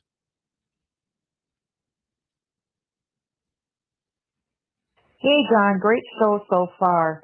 So on the Democrat. Oh, she said on the Democrat, but then she didn't finish her sentence. So, oh, wait, hold on. Oh, here, now we have it in its entirety. John.Justice at AmericanExperiment.org. Hi, John. Great show so far. So with the Democrat side of the primaries and Angie Craig losing to Peggy Flanagan, and with, I guess there was a report of busloads of individuals voting on the Democrat side and whatnot, I wonder if Angie Craig will challenge any of the anomalies that could have led to her loss. That would be interesting. She probably won't, but I wish she would. Yeah, Thanks. Yeah, I can't imagine that Angie Craig is going to be challenging the results, and it certainly wasn't the indication based off of her comments last night. Because she was. I got to go into my stack here to get the numbers. Did I write those down? Maybe I didn't. Yeah, Peggy Flanagan. I mean, she was. It was kind of a shellacking with Angie Craig. I'm honestly surprised. You know what it was? It was Gwen Walls. Gwen Walls' endorsement was a kiss of death. I think the Radicals won out yesterday. The radicals needed a victory, and they got their radical in this Senate race, which, again, was the best outcome possible for the Republican Party. And certainly I'm talking about Michelle Tafoya. Let's hear from friend of the show, Richard. Good morning, John. Great to have you on again today. Thanks. The Republicans who are hesitant in supporting the victors in the primary candidates and Republicans themselves remind me of 2016. I was not a Trump fan, but I was on the ABH train. Anybody but Hillary. The candidates and Republicans now need to get on the anybody but Blaney train and anybody but Peggy train. Have a great day, guys. I am pleased so far. I'm not hearing. It's just been a smattering of blasts to 612-584-4565 of individuals who are having trouble going and holding their nose. If you are one of those people, I would love to hear from you. I'd love to hear your take on if you don't think that or you don't like the slate of the GOP candidates that were put forward by the voters yesterday. I would love to hear from you. Before we get back to more of your comments on the blaster line, let's just run through some of these races, and then we'll get into further details of the Senate race, the gubernatorial race. I have audio to share, including audio from Royce White and Mike Lindell from last night. Cedric Frazier, as I mentioned, Anders Folk won the Hennepin County Attorney primary election. They'll be facing off in the general election. The race is nonpartisan. Give me a break. So Anders Folk is a Minnesota native, joined the Marines while attending law school, later served as a military lawyer, went on to become a federal prosecutor, served as acting U.S. attorney for the District of Minnesota, where he signed the federal civil rights indictment against Derek Chauvin. Folk also served as the senior counsel to Deputy Attorney General Lisa Monaco during the Biden administration, according to his campaign website. In the meantime, you got Cedric Frazier, who essentially, you want to do the rubber stamp claim? I'll do the rubber stamp claim here. He's a rubber stamp on everything that Scary Moriarty stands for. Serving his third term in the Minnesota House of Representatives, Representative 43, District 43A. He has certainly shown his far-left Marxist bona fides and the policies that he supported during the legislative sessions. Before joining the legislature, he worked as a public defender in Hennepin County, and according to his website, Frazier became the first black person to serve on the New Hope City Council in 2018. Anders Folk is the lesser of two evils here, although I do not have much confidence that he will go and serve in that position all that much better than Scary Moriarty. But of the two, if I'm having to choose, Anders Folk would be the individual. Thankfully, I'm not in Hennepin County. I don't have to take part in that election.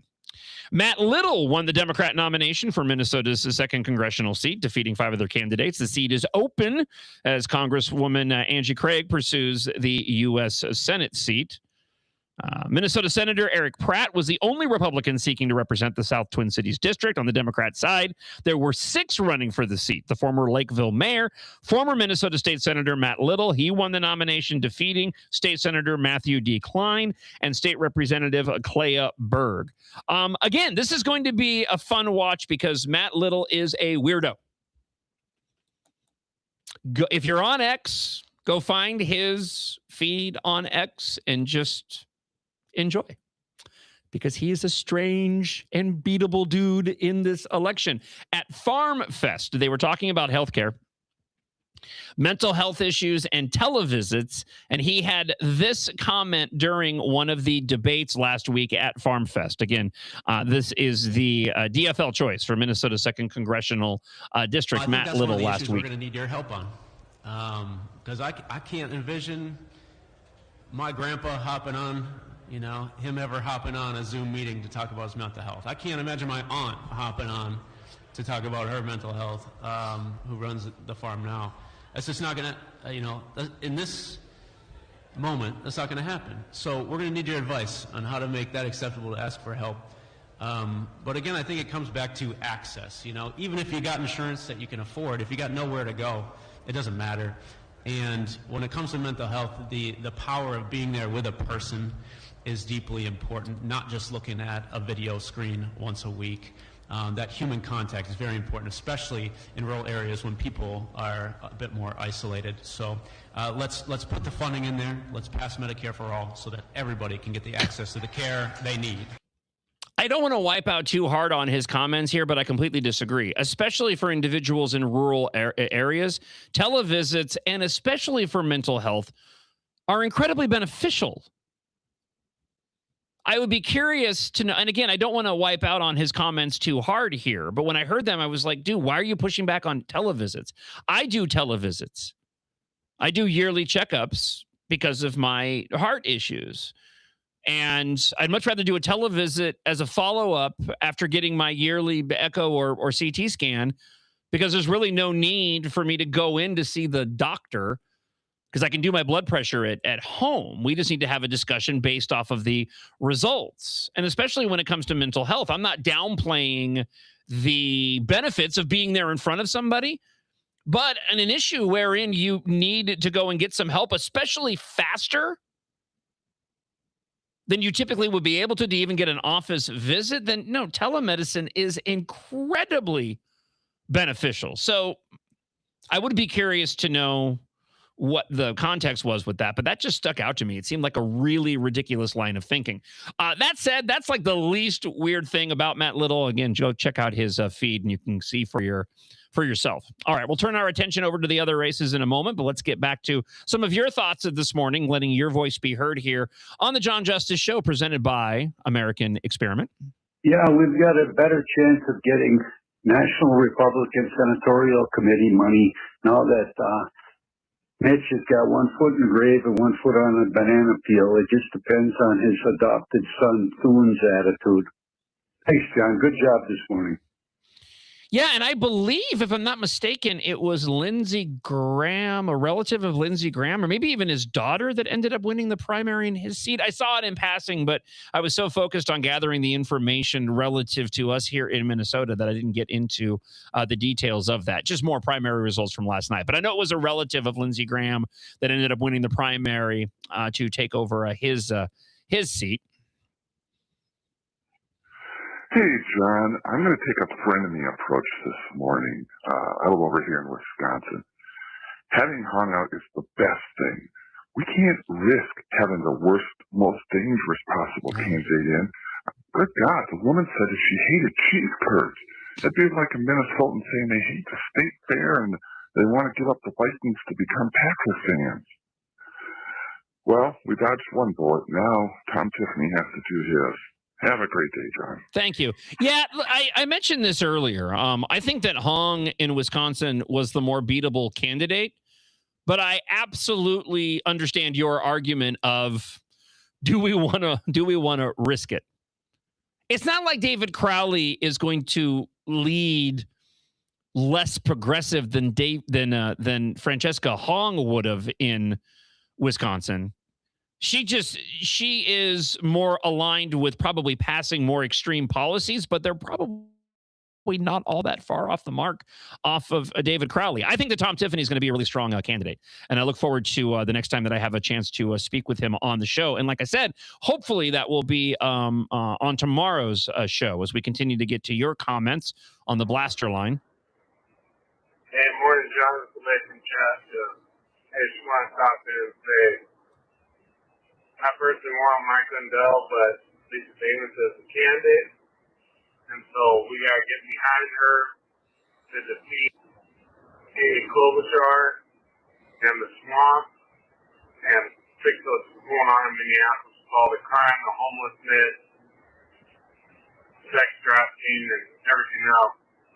Let's invite ICE rather than try to stop them and get the National Guard in here to clean up all this mess. Great show. Glad that you're back. Thank you so much for the comment, Leaf. Remember, you can also email john.justice@americanexperiment.org. What a great morning, John. The world is healing. Eric from Brainerd is back. Yay. And Wong in Wisconsin is gone. What a day. Have a great one. Love the show. Take care. Robin Wayzata. Thank you for the comment. I don't know if we should be celebrating that Eric and Brainerd is back, but hey, I'm just glad of anybody who's listening to the show, foe or friend. If one thing we now know, he just can't quit me. Had the opportunity, just can't do it. Okay, I'm even And now I was never convinced that Eric was fake until today. They all come back for the justice. Either he's real and pays no attention to the political front in Minnesota, or he's completely fake. There's no way he said what he just said about Lisa Davis having no political career and has done nothing. Is he crazy? He's always just been an individual that says things. He just says things that are over the top, the most ridiculous. That's why I still believe that it's pickleball coach using a voice disguiser, because they're very similar to the ridiculous, completely nonsensical posts that used to be all over X for the longest period of time. So we heard from Dr. Scott Jensen early in the show this morning. If you missed any portion of the broadcast so far, be sure to go and check out the podcast. That'll be available up on the MixLR app, also on whatever platform you listen to podcasts. And you can catch a rewatch of the show on Facebook and YouTube for Center of the American Experiment and John Justice, where, of course, you can watch live as well. We'll talk about this briefly. In one of Tuesday's most partisan races, Scott Jensen did beat out Nate George and Will Finn. The current state auditor, Julie Blaha, DFL, is not seeking re-election after serving 2 terms. No word if she was sitting back sipping a White Claws last night while she watched the results. Congrats to those that got the reference. George was the GOP-endorsed candidate in this race. Jensen initially said he was running for governor this cycle before dropping out and pivoting to the state auditor's race. The Office of the State Auditor, the OSA, is a watchdog, overseeing around $60 billion in local spending and focusing on how money is being spent. The state auditor also serves on several state boards and councils in this case, including I just default to council every single time now, including ones that oversee the state pensions and investments. Minnesota GOP Chairman Alex Plekish reacted to Jensen's apparent win on Tuesday night, saying, "Congratulations to Jensen. After years of massive fraud and failures of government oversight, Minnesota desperately needs a watchdog taxpayers can trust. Scott Jensen has the experience, the independence, and proven willingness to ask the hard questions and take on the political establishment." After we're done with the midterm elections between now and the next election cycle here in Minnesota, we need to have a soul-searching conversation about this endorsement process, because as I have said many times, and certainly after the results last night, if we needed further evidence that the endorsement process is a joke and it needs to go away, I give you last night's results based off of how the endorsed candidates ended up faring last night. We need to move the primary date to earlier in the year, and we need to go to a traditional primary, and we need to ditch this endorsement process. Yes, I know there are plenty of you out there going, it's never going to happen. It's always been a mess. This is the best way, blah, blah, blah, blah, blah. Unfortunately, now, here's what's going to happen moving forward if we don't get rid of the endorsement process. This same thing is going to happen every single election cycle. I don't want that. Do you want that? I don't want that. You're going to have a convention. You're going to have the delegates. They're going to pick their endorsed candidate. There's going to be somebody that says, I don't agree with it. I don't abide by it. They're going to have a strong showing within the polling, and they're going to end up pushing it to a primary, and we're going to be in exactly the same boat here. So rather than go through this exercise again, and I believe this exercise will happen in perpetuity, we need to start having, again, a soul-searching conversation about getting rid of the endorsement process. So coming up next, I got a lot of fun audio to share. I've been holding on to some gems this morning. I do have a couple of pieces of audio from Lamy Klobuchar and Petty Flanagan after their primary victories last night. Also, Representative Emma Greenman did something very strange, taking to social media yesterday to support Petty Flanagan, but then exposing the hypocrisy of the DFL and the Democrats' views regarding dark money.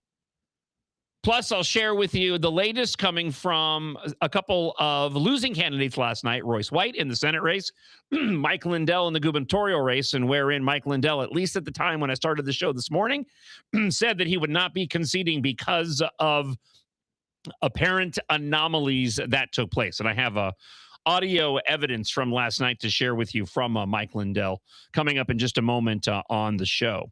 Let me take a second, though, and talk to you and directly, especially those that have been struggling with their weight for a long period of time. Your old self would be disappointed in you. I know that was the case for me. You used to own the room. You used to feel confident around individuals. The clothes that you love used to fit, and they don't anymore. But you can change all that, and you can change all that starting today. There's no pills involved. There are no shots involved. You're not going to end up looking like one of those celebrities out there they look like they're coming off of The Walking Dead, for crying out loud, after taking these GLP-1 shots. I don't begrudge anybody that does and uses them effectively, but what's happening to individuals who lose all this weight is just unhealthy. This is the healthy way to go and drop the weight and keep it off, because the NutriWave program, it changes your relationship with food. I lost 22 pounds on the first round of the program. I actually did this program while I was on my vacation, in the middle of losing the previous job. That's how dedicated you become just through the course of taking the program.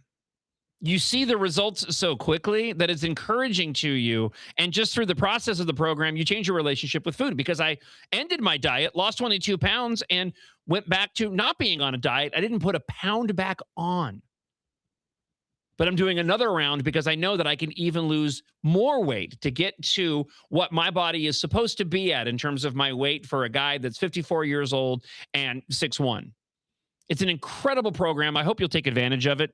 31,000 people have already, and if you reach out today, you can get an almost $300 value Truth Metabolic Scan and a red light therapy session. You have nothing to lose, everything to gain except the weight. Call today. Mention the word strike when you call 952-260-1965. That's 952-260-1965. Mention the keyword strike. That gift is yours completely free as long as the spots aren't full. Remember, no pills, no shots with NutriWave, NutriWave.us. Individual results may vary. More commentary from you and the Blaster Line coming up in just a moment, 612-584-4565, as we continue our comprehensive post-primary day here in Minnesota election coverage. You can also email john.justice@americanexperiment.org. One of the latest songs from the John Justice Show house band, the AI Overlords, is already becoming a hit. I've made an edit of this, so I'm going to dedicate. I'm going to do an on-the-show dedication to Eric and Brainerd for his return or her return to the show, because if anybody is drinking the communism Kool-Aid, it's Eric from Brainerd.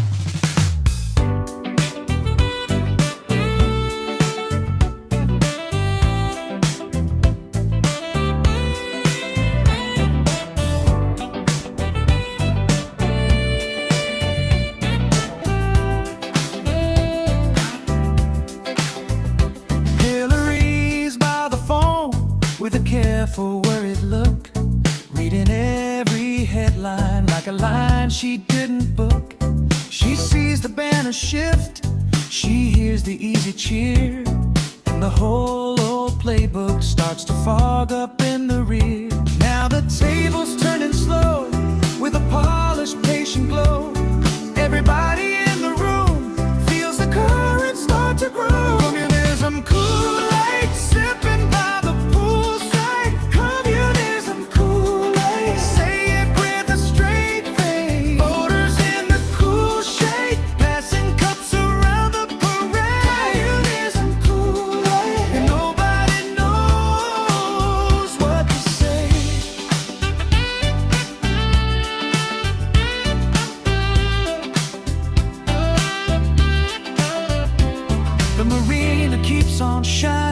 while the arguments roll on. One side calls it progress, one side says the game is gone, and the tide keeps washing in like it owns the whole boardwalk. Smile State magazine bright while the dinner circles tall. Communism Kool-Aid, sipping by the poolside. Communism Kool-Aid, say it with a straight face. Voters in the cool shade, passing cups around the parade. Communism Kool-Aid, and nobody knows what to say.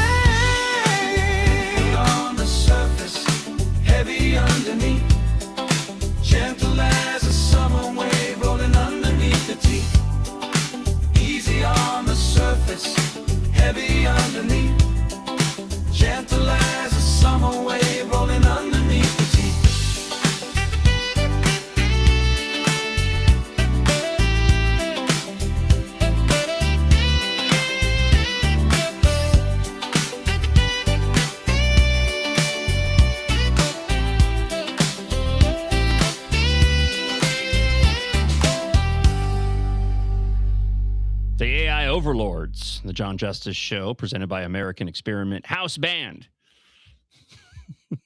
With communism Kool-Aid on a post-primary election day show. Morning, John. I was calling in regards to the election last night and, again, the endorsement process. I live in CD3, and the person that got the endorsement at the CD3 convention off last night. So, really shows you we need to have the primary. Yeah. Let the people speak. Yeah. Have a great day. Yeah. I feel like there's some hidden reason why there are so many people that are still beholden to the endorsement process in here in Minnesota. I feel like there's like an ancillary reason that I've not been able to go and that I haven't heard that because I talk to individuals who I greatly respect, who are involved, the BPOUs who are, at the ground level, fighting the good fight, individuals who are responsible for successful elections here in Minnesota. And again, people that I respect, and they are just ardent supporters of the endorsement process. And I just do not understand it. I feel like there's something that I'm not hearing as to why people are so beholden to the process, because it seems like such a no-brainer to me. Let's get back to some of your thoughts on the blaster line this morning. Debbie from up north. Good morning, everyone. I'm enjoying the show like usual, and it's so good. But I was scrolling a little bit on my phone, and I hit something that said the information wasn't useful. Well, that was certainly an accident. So useful information that I really like to hear all the time. So glad that that lady in Wisconsin lost. And it's going to be an exciting ride. Have a good day. Did you understand the middle portion of that, Devin? Or are you just as confused as I am? The part about the useful information. Yeah, the useful information. I think sometimes on like social media, it's like, oh, was this information useful? I think she accidentally hit no. Oh, okay. Thank you for that. Sometimes I get so focused on the comments of the things around what they're saying that stuff like I'm like, what are they referring to? That's a good. No, that is a good poll. You're probably right. That's probably what it was. Was this useful to you? Okay. I'm not as familiar with that apparently. So Lisa DeMuth, what has she done for fraud? Those who are supporting Mike Lindell, he's going to give amnesty to people that committed the fraud. Well, he's not anymore. Because there are people out there that haven't been found out yet. So he's going to give amnesty to that. So you can support him all you want, but your argument falls short.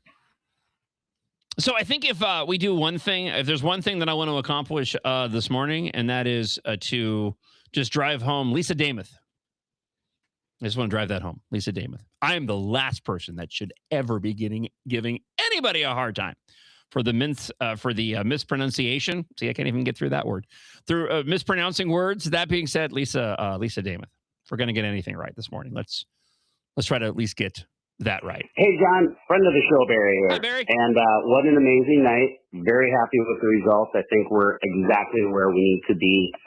To the purists out there complaining about Michelle's abortion stance, please understand this is not Texas nor is it Tennessee. We are at best a purple state. And for you purists out there who just love to lose elections, but you like to show off your purity, get over it, unite with the party. And for Schwarzy, I think he's got a great future in this state. It takes a few cycles to get where you need to be. So very excited to support him in future endeavors. Have a great day. Thank you for that. Greatly appreciate it. Let's go and let's hear from friend of the show, David. This is Dave from Minnetonka. I think Royce White losing gives him a better opportunity to be drafted by the WNBA and have a stellar career as a WNBA player. Well, he certainly is going to have ample opportunity unless he is true in what he said that he's planning on running for the presidency now. So before we get to more of your thoughts, again, 612-584-4565 here on the John Justice Show presented by American Experiment. Let's get through some of the results last night and further commentary. From Alpha News, Minnesota Lieutenant Governor Peggy Flanagan did win the DFL nomination for U.S. Senate last night. Flanagan bested Representative Angie Craig in a close and often bitter race for the DFL nomination. She said, "I am truly honored and humbled to be Minnesota's Democrat nominee for Senate." In a statement after her win, "Thank you, Minnesota. Thank you for everything." That's not all she said, though. She also said this when she was introducing herself to the crowd last night. Thank you. Jimmy Gretsch, Minnesota. For months now, I have been telling you that this campaign was about the many versus the money. Well, guess what? The many just won. Give me a break. Give me a break. First off, I'm surprised she didn't say Libachaqua up on stage. I'm assuming that was something in the Dakota language. That's my guess, right? So, okay, that's fine. Probably attached to her heritage, but it would have been funny if she said, I can't even say it now. You got to say it fast. Libachaqua. I'm still not saying it right. I had it the first hour of the show. But this whole idea that this was the many over the money, give me a break already. Come on.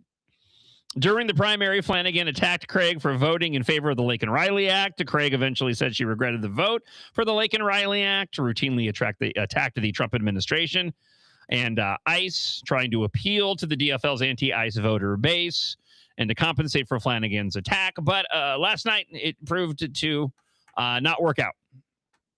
Craig, who served in Congress since 2019, refused to support many of the far-left proposals backed by Flanagan.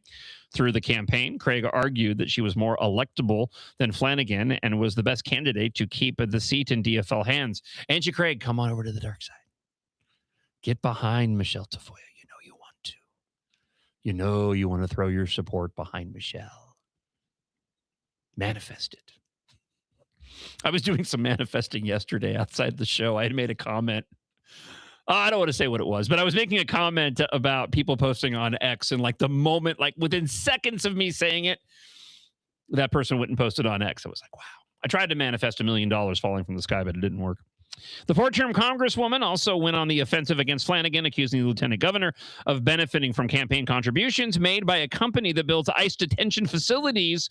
Flanagan denied that accusation. Polling between Flanagan and Craig showed a statistical tie emerging in the last few weeks of the primary. Ultimately, though, Flanagan's far-left anti-ICE agenda appealed more to the DFL primary voters than Craig's candidacy. Listen, I think that Peggy Flanagan's voting operation was better. Based off of the anecdotal evidence that I've heard of vans showing up at polling places and large groups of individuals who are clearly Democrat voters being guided by people with clipboards, keeping track of everybody, I think that the machine behind Peggy Flanagan was just more operational than that of Angie Craig in the end. The crazies in Minnesota needed a win. Tafoya had been polling far ahead of Adam Schwarzy and other GOP candidates throughout the primary. Her victory, along with Lisa Damas' win in the Republican gubernatorial primary, marked the first time in years that a statewide Republican candidate failed to win their party's endorsement, but went on to win the primary. Additionally, campaign finance records show Tafoya's campaign had over $1.3 million in cash on hand. Meanwhile, Flanagan's campaign had just over $1 million. Now, listen, the dollars are typically lopsided, and they certainly are when it comes to Lisa Damas' campaign versus Lamy Klobuchar. Hopefully that changes now that Damas has the nomination. But for Tafoya to have that much cash and more than Peggy Flanagan, it's kind of a big deal. So this whole money over people, people over dollars, however she worded it. Representative Emma Greenman yesterday took to X. This cracked me up. She posted, she's a piece of work, by the way. You want to talk about the crazies? Emma Greenman is certainly, at the top of the list of the DFL representative crazy people who has no business serving in an elected position at all. But that's on the voters that keep putting her into office. She says, we're about to find out if dark money can buy an election, not if we have something to say about it. Vote for the many over the money. That's what it was. The many over the money. So here is what Greenman had to say in the video, but I'm curious if something stuck out to you the way it did for me when I was watching the video and what you're about to Can hear dark money on the buy an show. election? We're about to find out here in Minnesota, where we have seen millions of dollars of dark money, of super PAC money, of billionaire hedge fund crypto money come in to support Angie Craig and oppose Peggy Flanagan. Don't get this twisted. These are not popular people in Minnesota. Hedge funds, crypto, AI, United Health, Big Pharma are all the Hedge fund, crypto, United AI. Oh my. special interest in billionaires that people hate. And we are about to see if they Yeah. can spend money to elect their candidate of choice. So here's my ask. If you're in Minnesota and you are an eligible voter and you have not voted in the primary, please go vote for Peggy Flanagan. Vote for the candidate who is going to take on dark money and is not taking a single corporate PAC dollar. Vote for the candidate that crypto and AI and United Health and Chevron are all trying to defeat. So tomorrow we're going to find out if dark money can buy an election. And here in Minnesota, we will say, hell no. The many beat the money. Let's drive this millions of dollars of out-of-state dollars out of our state and elect the person who we know will fight for us in Washington. I feel like they're co-opting the whole one and the many. It was one of the, at a very young age, was John Justice exposed to the concept of the one and the many. It might have started with my father, but certainly watching Star Trek, the Wrath of Khan, where the one and the many came into play at the end of that film. So the many over the money, I feel like they've gone and co-opted that. So did you have the same reaction to that I did? You see, I thought that dark money was only a concern regarding Republicans. The whole dark money argument coming from the leftists is and has been almost exclusively pointed at Republican candidates. That's the first time personally I've ever heard a Democrat going and showing a tremendous amount of concern for dark money, doing that thing with my fingers, for a Democrat candidate. So thank you for continuing to be a moron, Representative Emma Greenman, for exposing the hypocrisy from the left, that it's just something that you say when you're trying to go and vilify your political opponent. And in this case, it happened to be a fellow Democrat. Because as I mentioned, I always thought that was exclusive to Republicans. They were the only ones guilty of dark money, but apparently not. But they don't even, and then the whole point is they don't even believe their own rhetoric. They're just talking points, platitudes, lines of attack that don't have much value to the criticism whatsoever. Because both Angie Craig and Peggy Flanagan, they made those comments back and forth to each other. They were both taking a bunch of money. All candidates do. No, she said it to appeal to those broken and brainwashed voters on the left that are susceptible to that type of rhetoric, especially the billionaires we hate. I thought that hate had no place in this household. I see all the signs everywhere. We do nothing but love everybody. Oh, except all those Republicans. We hate them, but we love everybody else as long as you're a Democrat. All right, let's get back Good to morning, the plaster John. line. I don't care what Michelle Tafoya's views are on abortion. Republicans in the state need to get behind her. Because no matter how slightly liberal she might be on some issues, Peggy hijab-wearing Flanagan is the most radical person that could possibly have been nominated for the Senate. And she's for abortion up to 6 months after birth. Thank you for the comment. As always, let's go back to 612-584-4565. Hi, John. So one thing we can learn from yesterday's results is KST Pace and Survey USA polls during the summertime are complete garbage. They were wildly off, and ironically enough, Alpha News actually did an X poll the day that Trump decided to endorse Mike Lindell. That X poll was actually more accurate than the polls from Survey USA and KSTP. So that's just my 2 cents, and onward to the general election. Thank you to everybody leaving comments this morning. I'm going to get to some of your emails here in just a moment. John.justice@AmericanExperiment.org. Let's go back to the blaster line this morning on the show. Hey, John, Charlie, and Egan. Say, I hope when we go into these deep dives of these races that you do the thing that FarmFest decided not to do, and cover all the candidates in the race. That would be beneficial for people to hear about all the candidates that are qualified, that are on the ballot in the race. Thank you. Appreciate that. I had an email that came into. Thank you for the comment on the blaster line. I appreciate it. I had an email that came into friend of the show, Mike, going back to Matt Little's comments on telehealth. Again, don't want to go down a deep dive on that as we continue to cover last night's primaries. But he says the reason Little is using Medicare for all to fight telehealth is to import foreign doctors without American training. The doctors have to serve 4 years in rural, underserved areas. After 4 years, the doctors get full American doctor status and move into metropolitan areas and import their extended families. North Carolina has the blueprint for this. So thank you for the comment, Mike, and the insight on that. I greatly appreciate it. A friend of the show, Tammy, writes into John. Excuse me.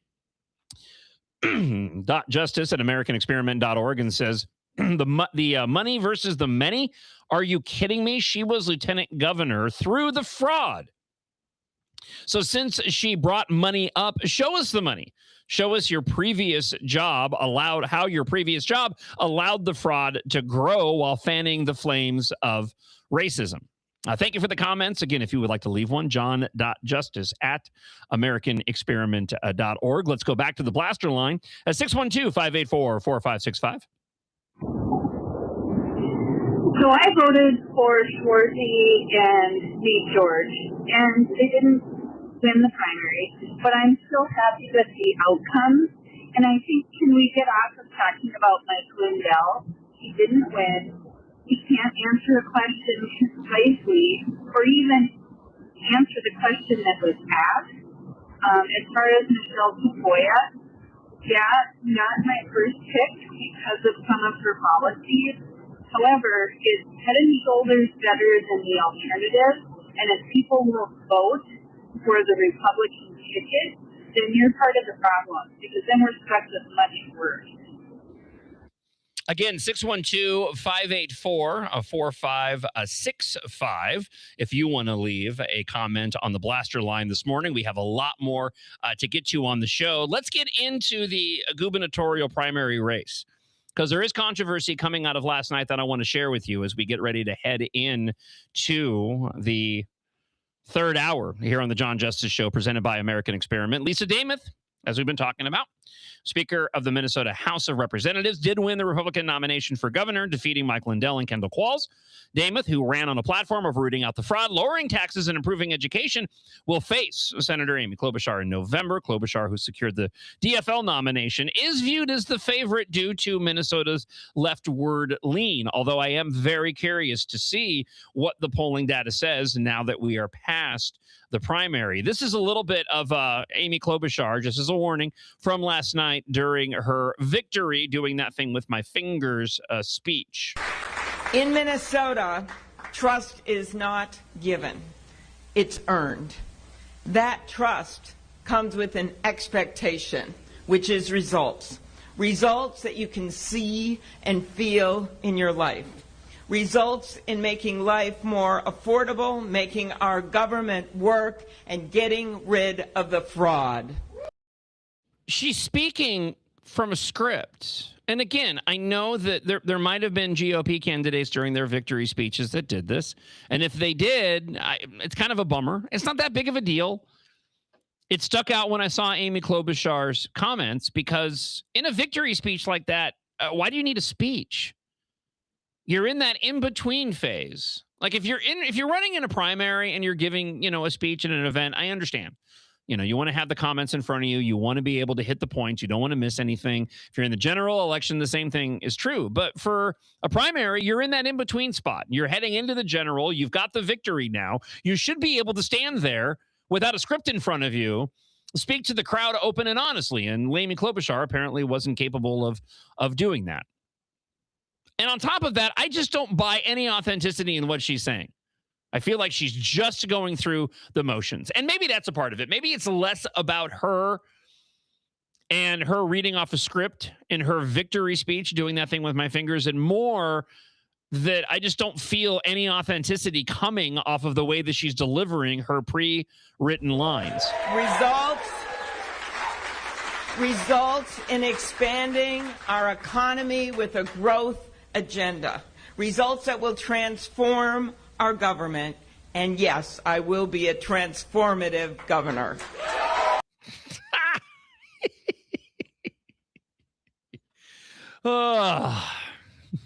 Good luck with that, Amy Klobuchar. Good luck with that. Let's get back to the blaster line this morning here on the show. Hey, good morning, John. I'm so glad that we won some of these races that we won last night. I've said for a long time that Amy does not want the job. She might even go ahead and vote for Dave Lewis. I think she wants to go back and be anonymous Amy out in D.C. What's Peggy Flanagan going to do? Say Michelle Tafoya doesn't want to murder babies up to the point of birth. I mean, what's her line of attack on that one? So I think there's some winnable races. Keith Ellison shouldn't even be in the race. This is disgusting, but that's the way we are in Minnesota. So everybody's got to rally up. Let's go vote. Let's go beat these morons that have been ruining Minnesota. Friend of the show, Paul. Have a great day. Bye.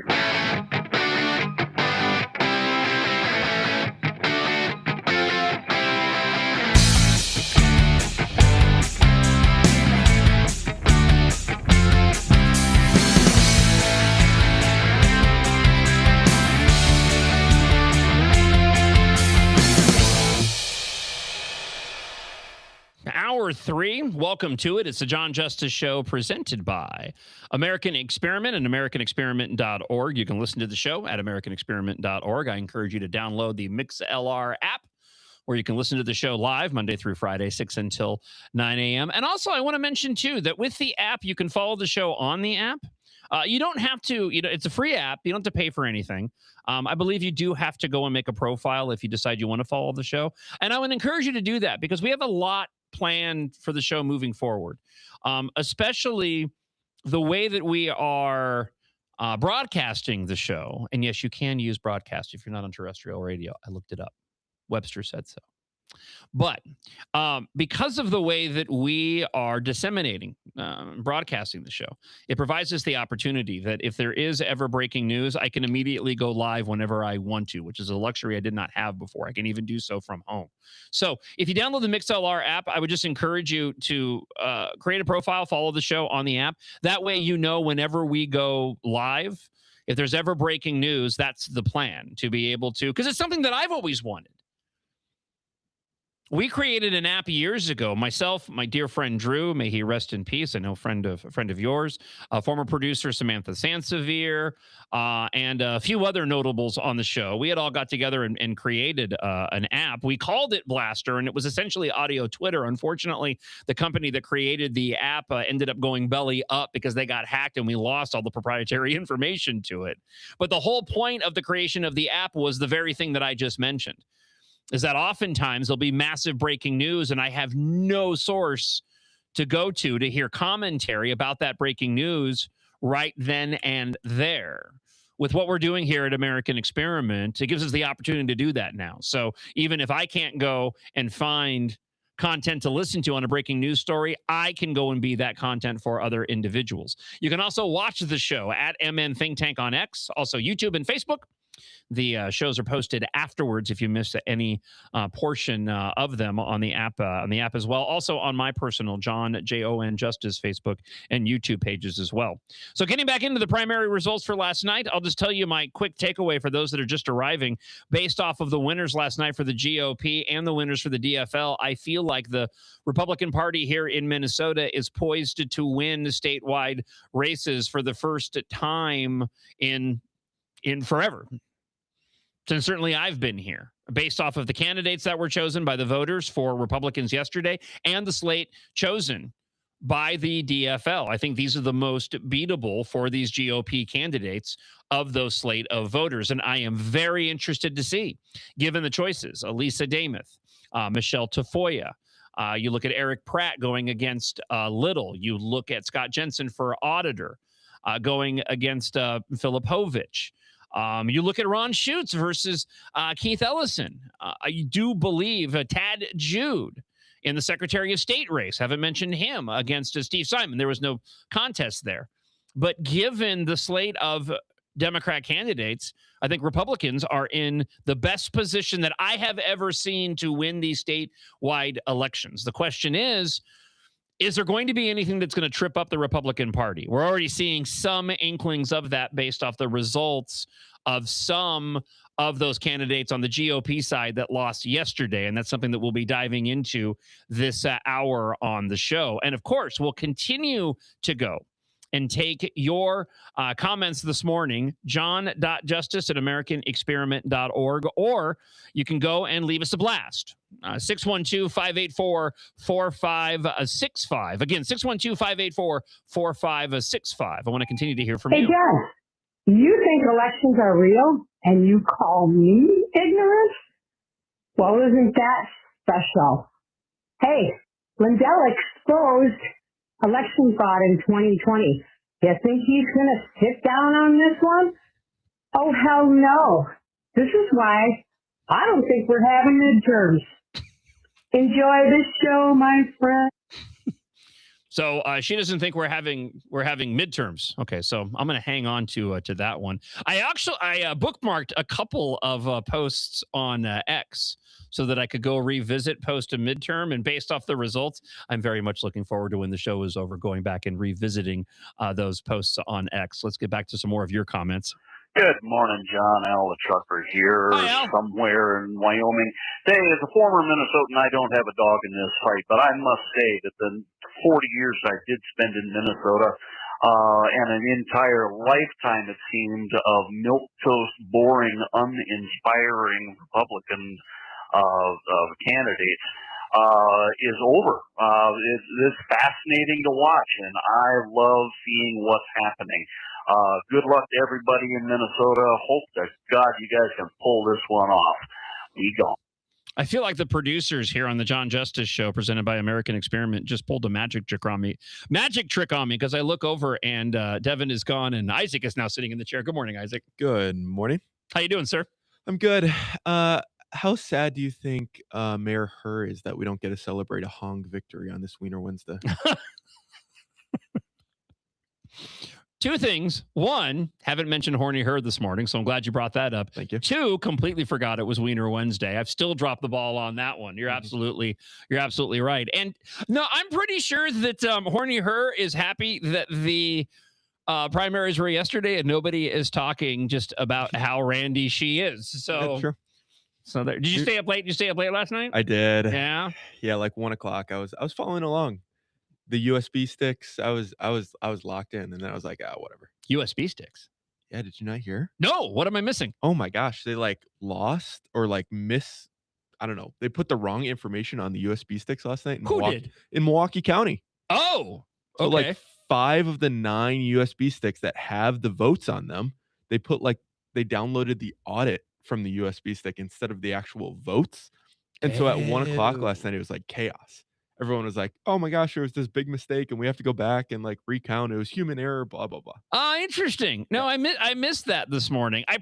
So when I get up in the morning, it's so stinking early that the coverage on TV is completely behind.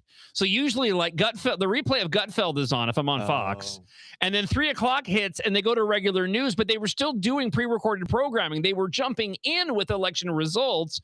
That's how I found out that Hong had lost, but they weren't getting into any of those sort of details and no stories have been written yet. So look at you coming in and bringing in the breaking news. Yep. USB sticks. Yep. Who knew that was going to be controversial? Let's get back to some of your thoughts on the Blaster line this morning. 612-584-4565. Maybe. I'm pretty happy with how things turned out. Not that they all would have been my first choice, but we need to elect or nominate people who are electable. The example I always use is when they got AOC in the Congress. They didn't go to a swing district to get her in there. They took her to a district that had about 20 or 30 years of Democrat representation, and they upset it in the primary. We just need numbers to caucus with Republicans. We can get the good Republicans in later somewhere else.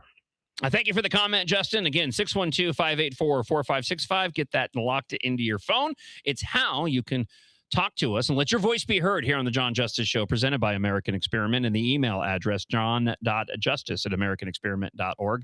So Amy Klobuchar spent the last several months focused on the general election, building up the significant campaign war chest. As of the 20th of July, she had about $4.5 million in cash on hand. Dameth had $456,443. It matters, but it's also typical. So I don't want to downplay the amount of distance between the dollar amounts. Hopefully this will change, and this will change. I mean, Lisa Dameth, now that she is the GOP nominee for governor, she'll certainly see an influx of cash rolling in. The bigger question for me is, how is Amy Klobuchar going to go and spend this money, and what will her line of attack be against Lisa Dameth? The same thing rings true when it comes to Petty Flanagan. What is she going to use? What is their line of attack going to be against Michelle Tafoya? This is going to be incredibly interesting to watch. Dameth and Klobuchar set to face each other in November. Klobuchar's popularity has dipped in recent months. A KSTP Survey USA poll from earlier this month found that Klobuchar's approval rating dropped by 19 points in the last year and now stands at plus 7 points. And so I, again, was hearing last night anecdotally of individuals who were not going and casting votes for Amy. They simply don't. So there are some individuals out there, a group of Democrats that do not like her being the nominee and may not be able to hold their nose and go vote for Amy Klobuchar. So it's going to be a fascinating race moving forward. Dameth is also, according to the article, perhaps the most experienced, and I agree, gubernatorial candidate in Minnesota Republicans have fielded in recent years, and the DFL has been under significant criticism for years due to the fraud that occurred under her watch. Fraud will most certainly, working off the piece here from Alpha News, be the most widely discussed issue of the November election, as will the candidates' different backgrounds, styles, and philosophies. And listen, Amy Klobuchar is going to have difficulty getting out from, she's already trying to do her best, but she is going to have difficulty getting out from under the shadow of Governor Tim Walz. You know, where was her, if she's so concerned about all this fraud, you know, and this is something that the Dameth campaign can capitalize on, that the Minnesota GOP can capitalize on, while they focus on getting rid of the endorsement process. But they can go and point to Amy Klobuchar and say, listen, you were silent during all of which ended up forcing Governor Tim Walz to drop out of this race and you being coronated as the DFL gubernatorial nominee. You didn't do anything to address it, to talk about it. Did you have a problem with the way that Governor Tim Walz ran it? Are you going to go and disparage him publicly? As if he needs any more. Did you see any of the golfing videos of Tim Walz that were circulating online, Isaac? Listen, I only do miniature, but even then, my miniature game is clearly better than Governor Tim Walz's just regular golf game. What the heck was that green that he was putting on? It was like gravel. I have no idea. That was the weirdest part to me. He looks awkward at everything. I don't think he's a real golfer. I don't think any of this is real at all. Yeah. He's also clearly been hitting the GLP-1s as well. He's got that look. He's lost a lot of weight to his credit, and if he's done it the right natural way like I have with a NutriWave and UTRIWAVE.us, then hat tip to him. But my suspicions are that he's doing a pill or he's doing a shot. Yeah. You know, clearly, as Oprah Winfrey said earlier, he doesn't have the obesity gene, so apparently it's now just a gene. Can I say one thing that was kind of funny though? You can say whatever you like. He quote tweeted the Fox News that like this Fox News Twitter account posted a video of him, and it's like, ooh, rough round from Tim Walz, and Tim Walz tweeted it and like kind of did a parody of Trump's tweet how he won the club championship. Okay. And it was kind of funny. Yeah, I think I saw that. Yeah, it was kind of funny. I did chuckle a little bit. I know. I was like, you know what? I still have not gotten. Maybe he's building a golf course at his ranch in Montana that he's allegedly building. Maybe that's why he's trying to improve his golf game. Let's go back to the blaster line. Hey, John. Good morning. After seeing the results of the election, I just have this feeling that it's going to be the same old thing again this year. Minnesota votes Democrat. You're going to get Klobuchar and Flanagan. Even though we just witnessed the most massive fraud against taxpayers in the history of the country, Minnesotans will still vote for their blue. I hope I'm wrong. Have a good day. Yeah, listen, if that's the attitude you want to take, go for it. I certainly, as if you've been listening to any portion of the show today, I certainly do not feel this way. We are a red state with incredibly concentrated blue areas that tilt these elections in the Democrats' favor. The Democrats have not been winning by sweeping mandate margins the past elections, even with the trifecta. Yes, it doesn't matter. Whoever has the power has the power. But these weren't massive wins, and they certainly weren't the last time around, which created the priority in the House and having the DFL Senate only be decided by a couple of pro-Democrat votes. This slate of candidates for the Republican Party, I believe, is the best slate that the voters could have put forward to go against what is now the worst slate of DFL candidates to be poised to compete against these GOP candidates. I feel like our statewide chances are better than they have ever been before. Let's get back to some of your thoughts. 612-584-4565 is the number for the blaster line here on the John Justice Show, presented by American Experiment. Hey, buddy, for those people who have this purity test that nobody can meet, they just need to remember, if we don't get behind these people, they'll feel a boot on their neck, and they'll be told watching their children or grandchildren pull to grab ankles and present themselves for targets for the donkey. That was a horrible image. I know we're streaming, but try to keep it at least mildly clean. Come on now. I would say thank you for the comment, but again, a little bit extreme there for 8:15 on a Wiener Wednesday. Let's get back to the blaster line. Hi, John. Joe from Plymouth calling. Hi, Joe. Very happy you're back on the airwaves, and me too. Great listening to you, especially during this time. I have question about something. Why is Amy Klobuchar not giving up her Senate seat to run for governor, whereas someone like Andrew Craig gave up her seat to run?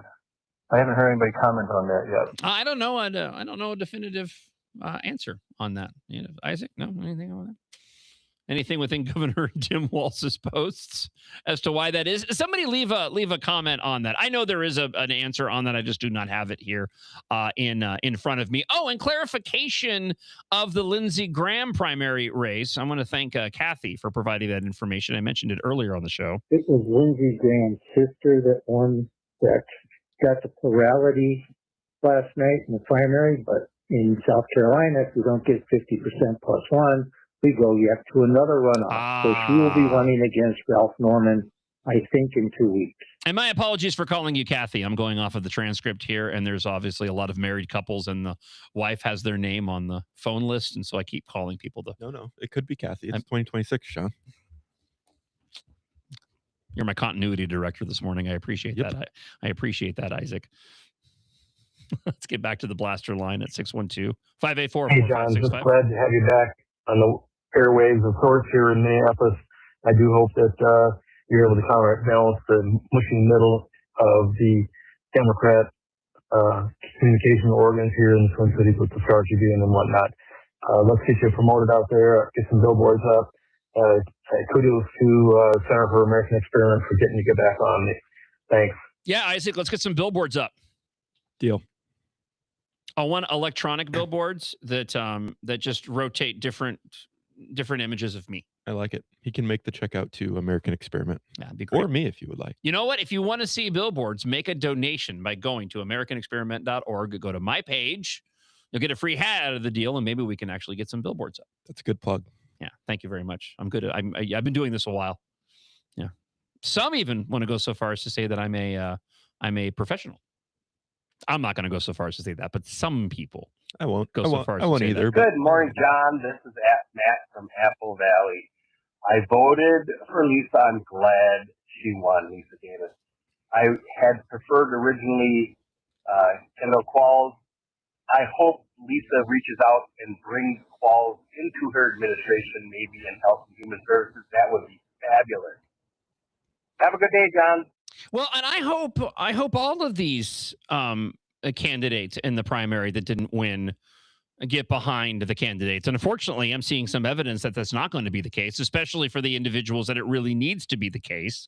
Let's go ahead and get into that this morning. You can continue to get your comments in, let your voice be heard here on the John Justice Show, presented by American Experiment. And remember, if you missed any portion of the show, we've had some fantastic commentary from the friends of the show this morning, and we had the return of some foes of the show. People were very excited. That's right. Some of them are back. They found us. You know what, Isaac? They just can't quit me.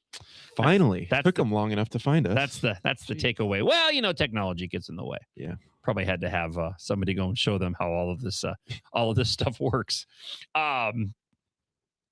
So point being, that continue to get your thoughts in, 612-584-4565. And I hope that these candidates end up getting behind the winners. But as I'll demonstrate here in a moment, it's not happening in a few of these cases. First off, here's the numbers from last night for the GOP. So Lisa Damoth came out, at least the numbers that I pulled before the show started this morning, 43% of the vote. Mike Lindell came in at 32%. Kendall Qualls came in at 21%, and he kept it honest. And there is commentary that needs to be had at some point in the coming days regarding the polls, because the polls in numerous cases across the country were all off the mark. They had Francesca Hong up much higher than what she ended up losing by to David Crowley in Wisconsin. Same thing rings true here for the gubernatorial race. Qualls did much better than some of the polling was indicating. Adam Schwarzy, absolutely. Those numbers came out better. I think Lisa Damoth had 52 and Schwarzy came out with like 23% of the vote, while Royce White came in with 11. And I know the polling that I had seen had shown Michelle Tafoya with a similar number, but it had shown Royce White with like 12%, and Schwarzy, I think, was down in single digits. So the polling was all over the place. But Schwarzy gave, again, also kept it honest as well. And as I mentioned, I think he has a very bright future ahead of him. Individuals who I don't see having a very bright future ahead of them, because they just cannot keep from making it about them. And this includes perpetual candidate and now perpetual loser, Royce White. So yesterday or last night, he posted, "Now the real fun begins." This was on X. "Now the real fun begins. I will be starting my campaign for president next week. I don't care how much money they say I need or how much blank I'm supposed to kiss." It seems like a donkey. Use that word. Potty mouth. "It ain't going to happen!" Exclamation point, he writes. "We win MVP of the WNBA, and then we head to the Oval Office. What I witnessed today in Minnesota is disgusting. Have we not had enough yet? Minnesota Nice has killed our state. We still believe in moderates. It's embarrassing." Now, he went on to make more points in this post. I'm not going to bore you with them, and I do have some audio that I want to share here in just a moment. Some comments before the results rolled in last night, and I want to juxtapose those comments next to comments from Mike Lindell, who, according to Christy Swanson over at KSTP, will not concede. He claims that there are anomalies in the numbers that his teams will be looking into. Maybe that's changed, but it still remains to be seen. Here is my assessment on the Royce White situation. Okay. He's never going to get elected. And I'm going to tell you why he's never going to get elected. Okay. I don't know what his true motivations are. I don't necessarily want to speak to that. Okay. But he's never going to get elected. And he's never going to get elected because he has great ideas. The clip that I'm going to play for you here in just a moment, I agree with pretty much everything that he says regarding what he wants to do in the country, his concerns about America. I think they're spot on. His ideas are great. But you know what? He refuses to take part in the interview process. He picks a fight with anybody he can pick a fight with, warranted or not, provoked or not. I've told the story on the air. He's come at me when I said nothing disparaging about him at all, flaked on my show multiple times. And even then I was willing to give him a free pass. Even then I didn't go online and trash the guy. And yet he came at me calling me a rhino scum from out of nowhere. Anybody that pushes back on anything that he has to say, he calls a rhino scum. And again, going back to the interview process, he refuses to take part in what is essentially a job interview. Imagine going to a job interview and you're having a conversation and you're checking all the boxes, right? You've got the right ideas, you've got the enthusiasm, okay? And then they go and say, "Hey, can you give me a resume?" I'm not going to give you a resume. Resumes are a part of the patriarchy. How dare you go and ask me for a resume? Don't you know what's at stake in your company? You have to take part in the interview process. You can't go scorched earth on everybody and expect that you're going to have any viable chance of winning an election at all. And that's what's so incredibly frustrating. Because an individual like Royce White can inspire people. And I understand why. I get it. He's an incredibly sharp dude. He has good ideas. I like to believe that he has genuinely has the best interest of the country at heart. And yet, when it comes to actually going and winning elections and just even remotely doing what is necessary to go and bring up the level of support that you need to win an election, he refuses to do so. He's never going to win an election. So when you come off of a loss last night, Tafoya 52%, Adam Schwarzy 24%, you pull in at 11%. How many races have you won? And now you're going to go launch a presidential campaign, which you have no shot at all of ever winning because of what I just mentioned? If anybody comes on or anybody says that it looks like you're just grifting, I understand why. And it's really unfortunate. Because you know what would really benefit Minnesota right now? The people of Minnesota? Those that care about the same things that Royce White cares about, the same things that Mike Lindell cares about? It would be beneficial if they would go, you know what? I lost this election, even if you're going to go run for the presidency. But I absolutely go and support Michelle Tafoya's campaign. Mike Lindell, I absolutely go and support Lisa Damath. That would be the best thing. If you truly care about the people of Minnesota, the future of this country, that is the best way for you to go and show it. It's not by challenging the results. It's not by calling shenanigans. It's not about making it about you, because that's what you're doing. You're making it about you. You're not making it about the very people that you constantly say you're trying to go and help. And it is so unfortunate. So unfortunate. Do you have to play the game a little tiny bit? Yeah. Just like you have to do that in every single interview. But if you refuse to go and take part in the interview process, you're never going to win an election. And you're probably going to end up with a diminishing point of return in individuals that are going to continue to see that your refusal to go and take part in that process really shows that you're not genuinely serious about winning any of these elections. And that certainly seems to be indicative based off of the results from last night in the Senate race.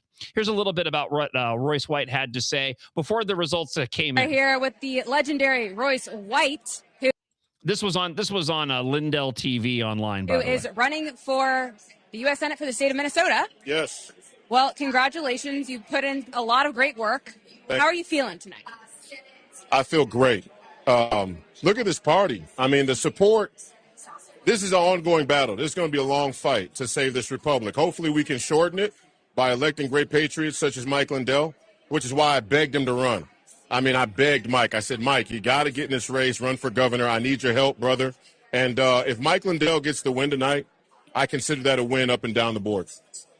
I would have to agree with you on that. I may be a little biased, but Mike Lindell, I think he's just going to do so many great things if he does win this. And I think we are desperately in need of some change here in the state of Minnesota. Tell us a little bit more about your platform, what you would do if you win this Senate seat. Well, you know, my main issues are got to secure elections. So me and Mike are completely aligned on that. All right. Mass deportations. We have to get 15 million foreign invaders out of this country. or we don't have a country. Term limits, banning Sharia law and Marxism nationwide. These are some of the things that we should do. That's great. I don't disagree. But you're never going to be able to move forward on any of that unless you can put your petty problems aside, act like a regular, normal human being, understand you need to win an election, you have to take part in the process, and instead take the route of going scorched earth on anybody that may challenge anything or disagree with what you have to say. Yeah, just keep on losing elections. By the way, how can you still, even last night, how can you sit back and say that Mike Lindell wasn't offering up amnesty? Here's what I propose is I want to make conditional non-resident visas. And this would be, I'm going to actually talk to the president about this, but I want me to start with Minnesota. These conditional non-resident visas, you would have 6 months. Anyone's here that is an illegal immigrant comes in, you get checked in the courthouse, you get fingerprinted, you get checked in to get this conditional non-resident visa. Now you have 6 months to do that. You're not a citizen, but you don't have to leave ever, and as long as a couple of things happen. One is you're not a citizen, but you don't have to leave ever. I'm not a citizen, but I play one in real life. You can't commit a crime be convicted of a crime of a gross misdemeanor or better. Right now, we have 1,300 people in Minnesota that are in our prisons that are illegal. We pay $110 million a year to house them.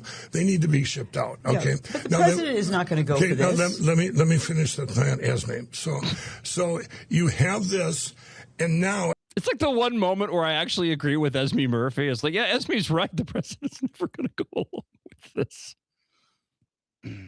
You got to be a special something if you're able to actually make Esme Murphy sound coherent. At the end of the 6 months, if these people, if they want to go get a driver's license, they can go get a driver's license. But just like when I used to get DWIs, there was conditions on my driver's license. They will have to get a driver's license, but they will have to learn to speak English and to read our signs. He said DWIs, plural, right? Did I hear that right? Okay, just want to make sure. The best thing that could happen right now would be for Mike Lindell to concede the race and support Lisa Dameth. That's what needs to happen. The best thing in the Senate race would be for Royce White to throw his support, and maybe he will. Okay, maybe he will, behind Michelle Tafoya, even if he does plan on running for the presidency. Unfortunately, this is what Mike Lindell had to say last night. I did not add the music to this, by the way, but these were his thoughts last night. I haven't seen any update from this. I'll go looking here in a moment when I have a few minutes. But this is Mike Lindell last night after some of the results. We're late to the game here. I'm down by 20,000 votes with 277,000 votes left to count. Now, would you give up if you got 277,000 left to count? And these are the day of votes, which haven't been counted yet. These were all mail-in and early votes for Lisa Damon. Okay, so I mean, what would I sit here and go? Okay, I can't make up 20,000 when there's 277,000 left to count. Okay, so that's where we're at.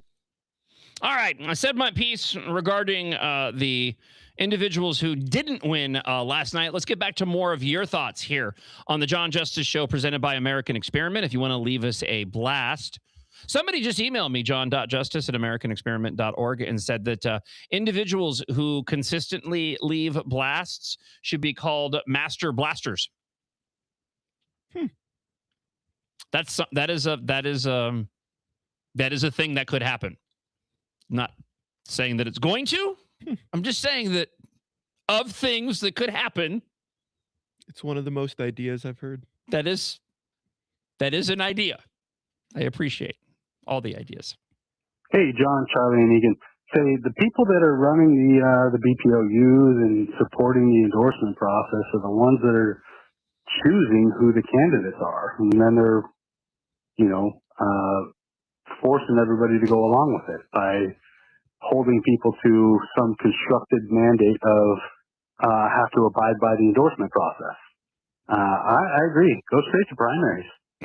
This is the old way is over. Yeah. No, I completely agree with you. We need to get past this midterm election, and then we need to address the issue of the endorsement process, and we need to get rid of it once and for all. Do I have any faith that's going to happen? I don't.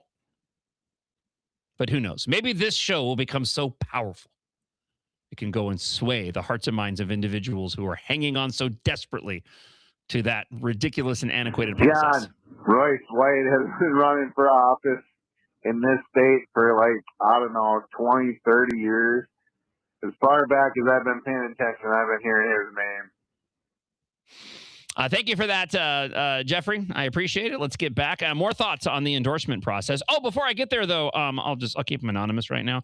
So a frequent Freedom Friday guest who happens to be listening just gave a hard veto on Master Blaster. Dang it.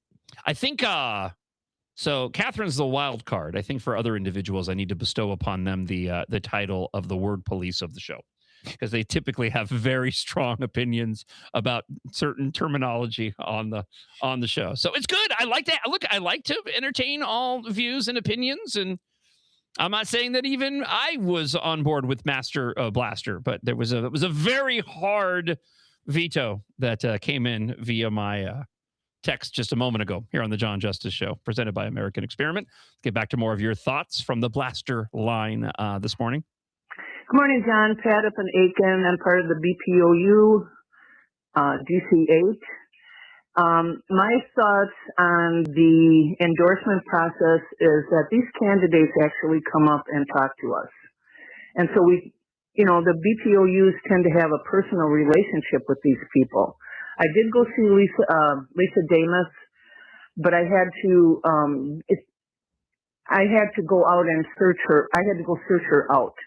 But these candidates actually come to us. And so, like I said, we have a personal relationship with them. Thank you. Bye. Okay. Well, thank you for the comment. And I appreciate, providing a little bit of insight regarding that. Let's get back to 612-584-4565 this morning, letting your voice be heard here today, post-primary on the John Justice Show.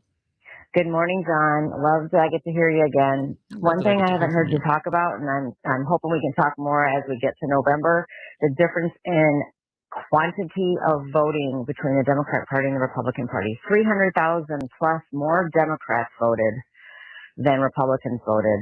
I was looking at the numbers last night. Now, maybe it changed this morning, but that's significant. And if we don't get more people out on the Republican side, there is no chance we're going to change the state. Yeah. All right. Have a great day. Bye. I agree with your sentiment. I have not seen those numbers as of yet, and that should be the priority. Primaries are different, especially with the various races that the GOP had to vote on. And I think a part of this too was so many of these races were divided up and were supposed to be close. So I just wonder how many individuals were simply sitting back going, you know what? I don't even want to bother getting involved. I just want to wait until the primary is over and I'll go with whoever the candidate is. For whatever the reason, you are absolutely correct. The focus from all of these candidates is going to have to be voter turnout. Now, what'll be interesting to see, though, is now that the DFL has their slate of candidates, are these the candidates that are going to continue to inspire those Democrat voters? As I mentioned, a lot of anecdotal stories of a huge swath of Democrats out there that are not pleased that Amy Klobuchar is the coronated nominee, and may be giving Lisa Damas an opening and an opportunity. Lisa Damas not being the Trump-endorsed candidate takes that, chip out, takes that play out of Amy Klobuchar's, general election toolbox. She can't go and say that she's a rubber stamp of Trump or that she's the Trump-endorsed candidate.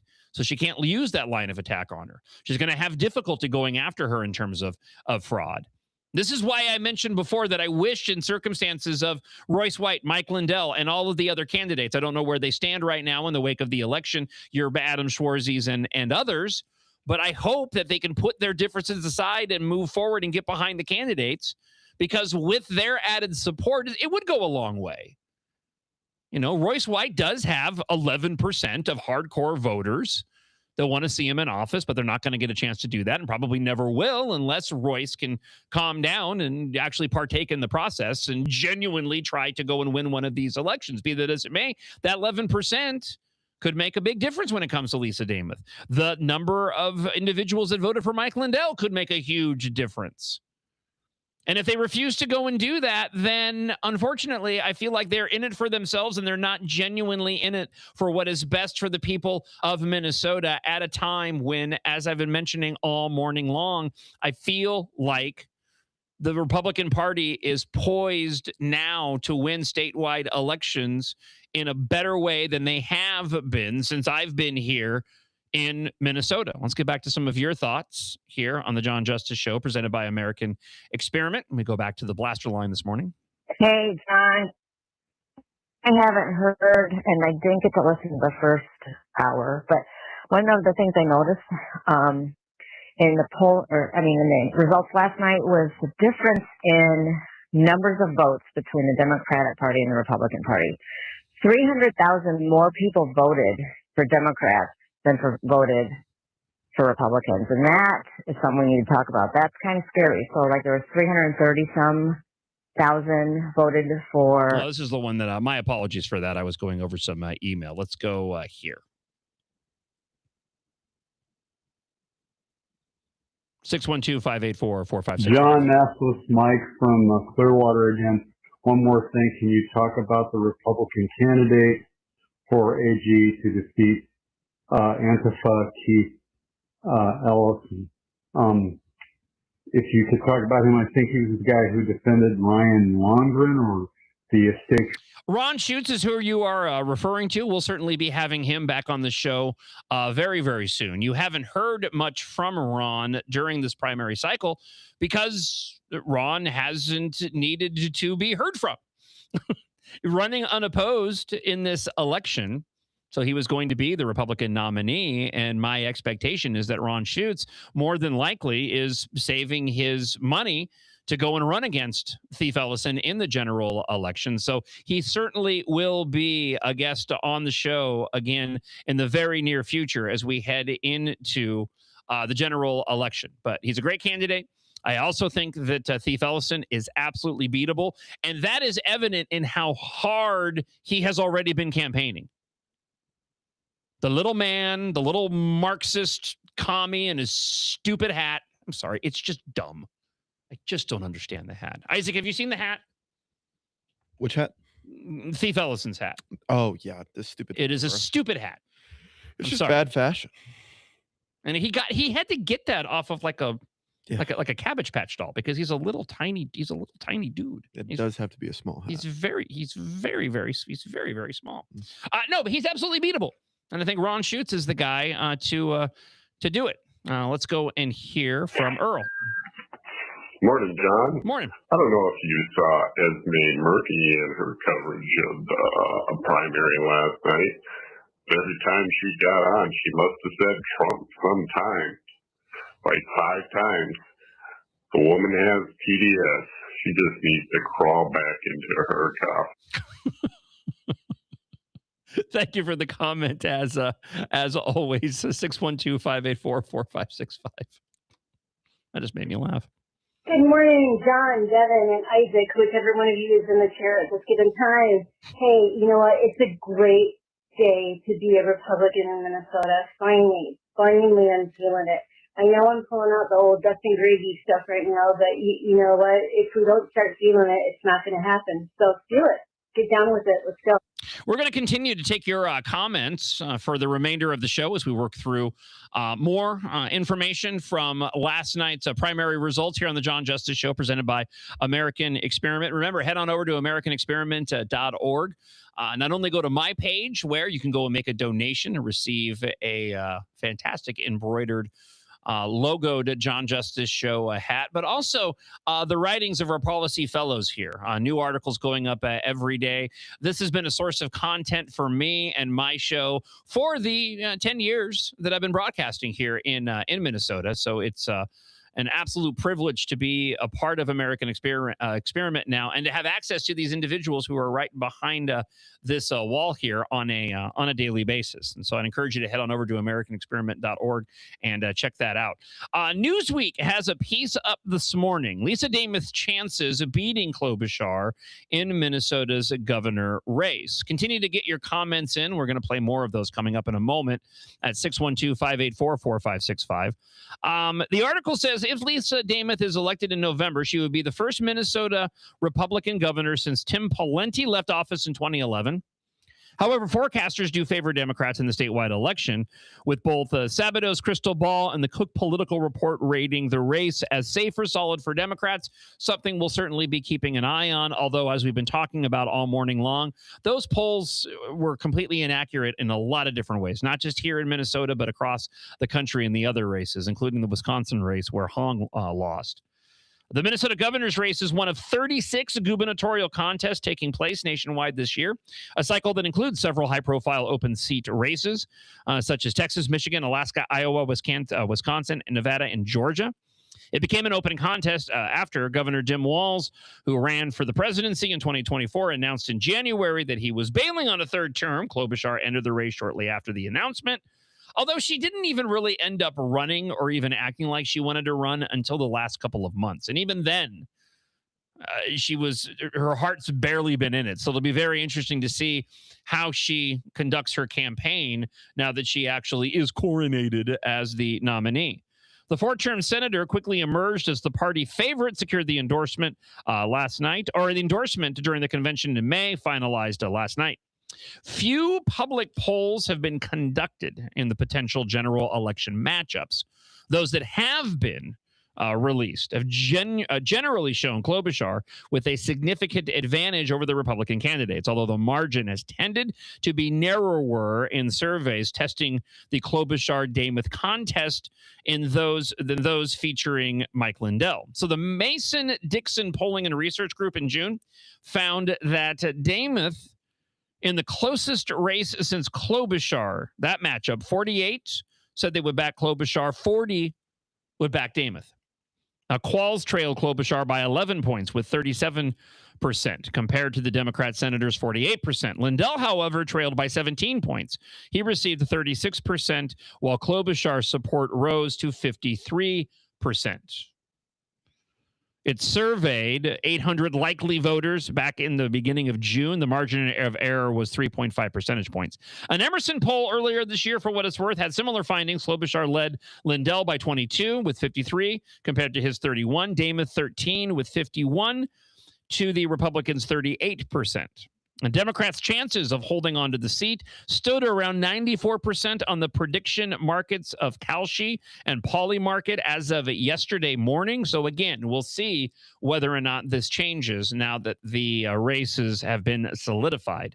The dynamics of the Minnesota governor's race has shifted amid the immigration debate. Of course, the race was jolted in early January, according to the Newsweek article, over the scandal on Feeding Our Futures nonprofit, the fraud that erupted since then.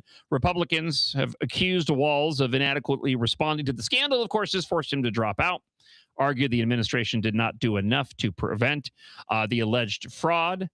The Trump administration was focused on Minnesota and its immigration operations after the fraud criticism, deploying the Border Patrol agents during Operation Metro Surge, which I'm sure is going to be one of the lines of attack that Laimi Klobuchar plans on using against Lisa Damath. Although it'll be interesting to see how they frame that.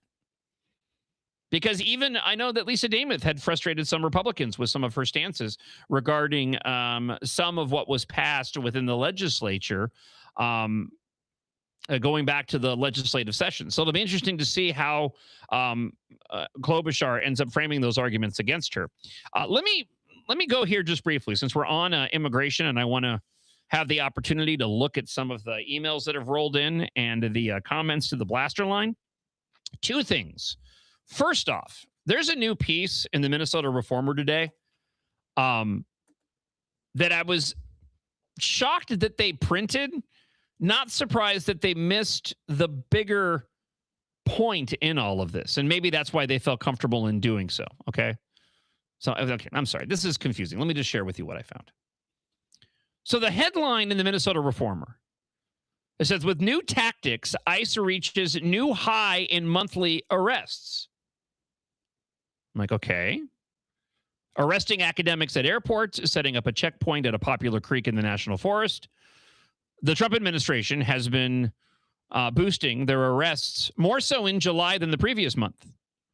The Department of Homeland Security, which oversees ICE, told Stateline that it arrested about 51,000 immigrants in July, up from 43,000 in June. It's the highest number recorded by the Trump administration. Now, this is a lengthy piece. They get into further details of what the administration has been doing, where they have been going and arresting these individuals. What's missing from all of this? The fact that you're just hearing about it. Why is that relevant? Because doesn't it prove what I was saying on my show, what others have been saying all along? There's no controversies attached to this. Where are the protests? Where are the individuals going out and getting in the way of ICE enforcement? Where's all the outrage? Where's all the coverage? The Trump administration has been arresting and deporting more illegal aliens now than they did back in Operation Metro Surge at the time when we were inundated across the country with nonstop wall-to-wall coverage of a bunch of lunatics taking to the streets to obstruct lawful law enforcement, arresting murderers, rapists, and thieves that were here in the country illegally. The Trump administration has been doing more of that over the course of the summer, and we haven't had any protests? No controversies? You know, it's as if, pardon my sarcasm, it's as if you didn't have a bunch of idiots taking to the streets being urged by the DFL leadership in the state, that there wouldn't have been any controversy. Nobody would have died. No businesses would have suffered. The job loss would have been less. Businesses wouldn't have had to have closed. Restaurants wouldn't have come up with stupid ideas to go and have the patrons pay for their own food, only to fold on all of that because they can't turn a profit that way. So thank you, Minnesota Reformer, one of Minnesota's most left-leaning outlets, for proving the point that myself and others were making all along. This was all a manufactured controversy. We knew that from the get-go based off of the numbers that I found by simply doing a Google search when Operation Metro Surge started, to show that under the Biden administration and his time in office, there were more illegal aliens arrested and deported out of Minnesota than what President Donald Trump did during Operation Metro Surge. And there was never any controversy back then when Biden was in office. And there hasn't been any controversy and protests here. Guess what? ICE was never the problem. It was the radical Marxist communist leftists out on the streets that were always the problem. And that article from the Minnesota Reformer just goes and proves it. 612-584-4565 is the phone number. We'll get to some more of your thoughts before we close out the show today. Your post-primary edition of the John Justice Show presented by American Experiment. I do want to share this with you because it's on topic. Alpha News, friend of the show, hit the streets of Centennial Lakes Park in Edina, asking the visitors their opinions on the Democrat Socialists of America. I actually have a couple of clips to share with you. The DSA policies and what they believe are the biggest issues facing Minnesota. Here is some of those interviews from Alpha News here on the John Justice Show, presented by American Experiment.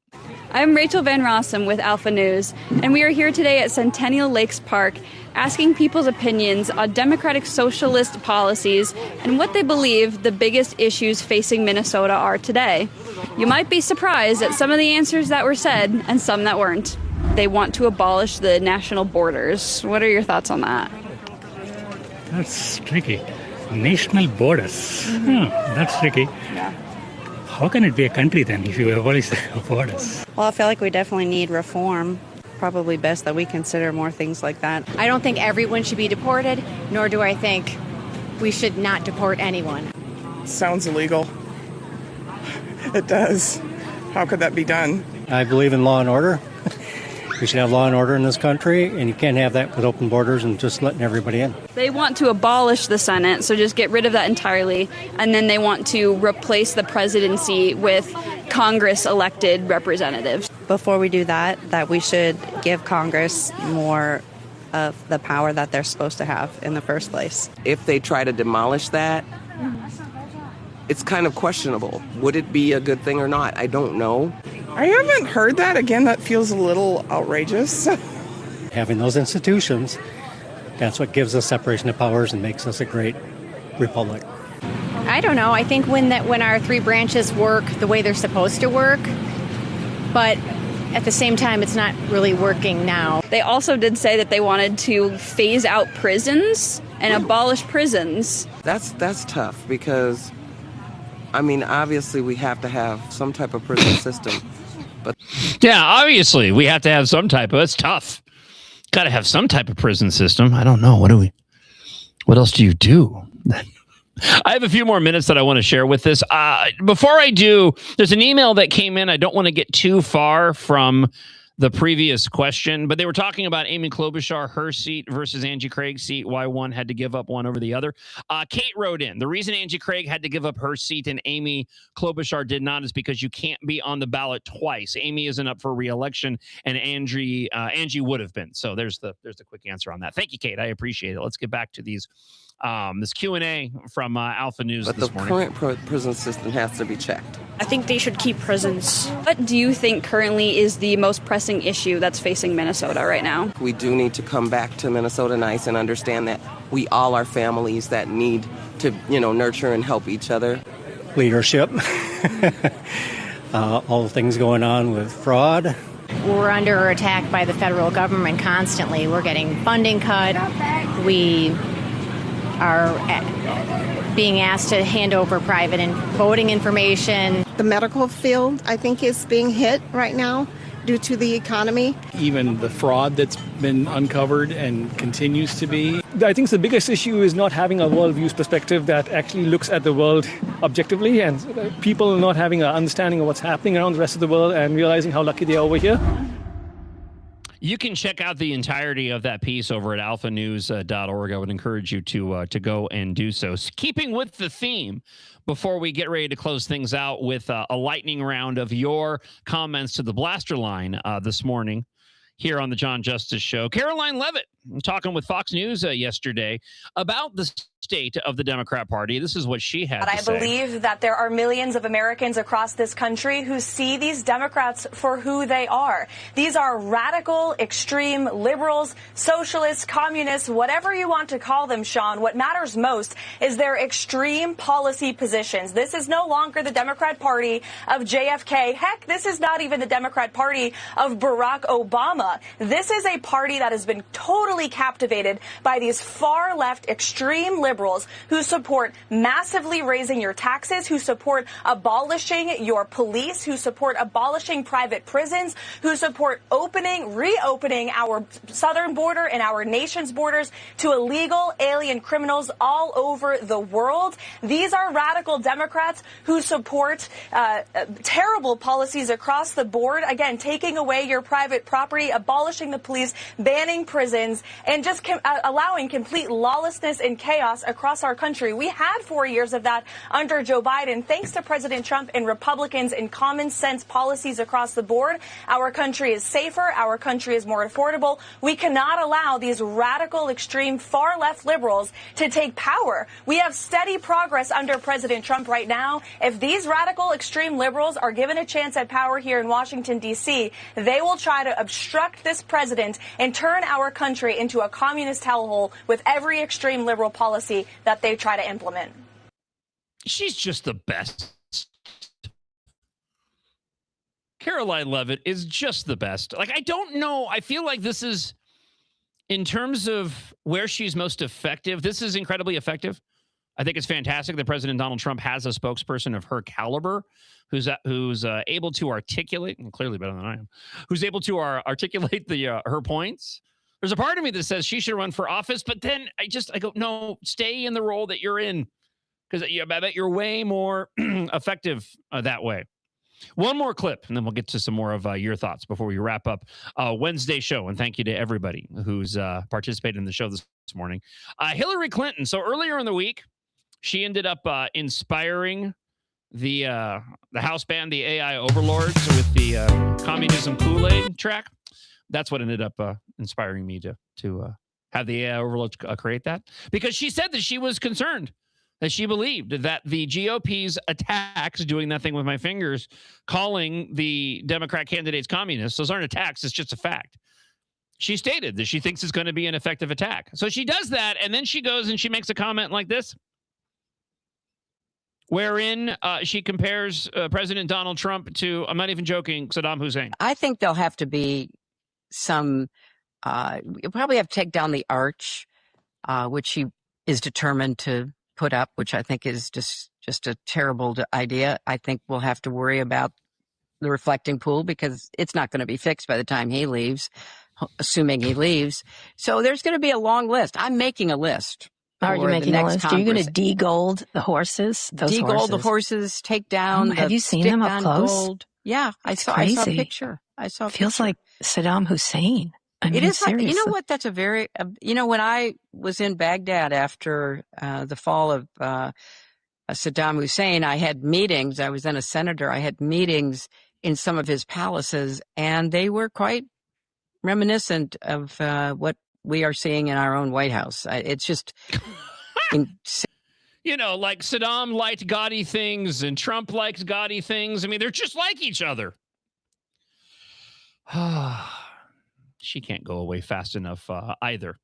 Let's get back to your thoughts on the blaster line this morning.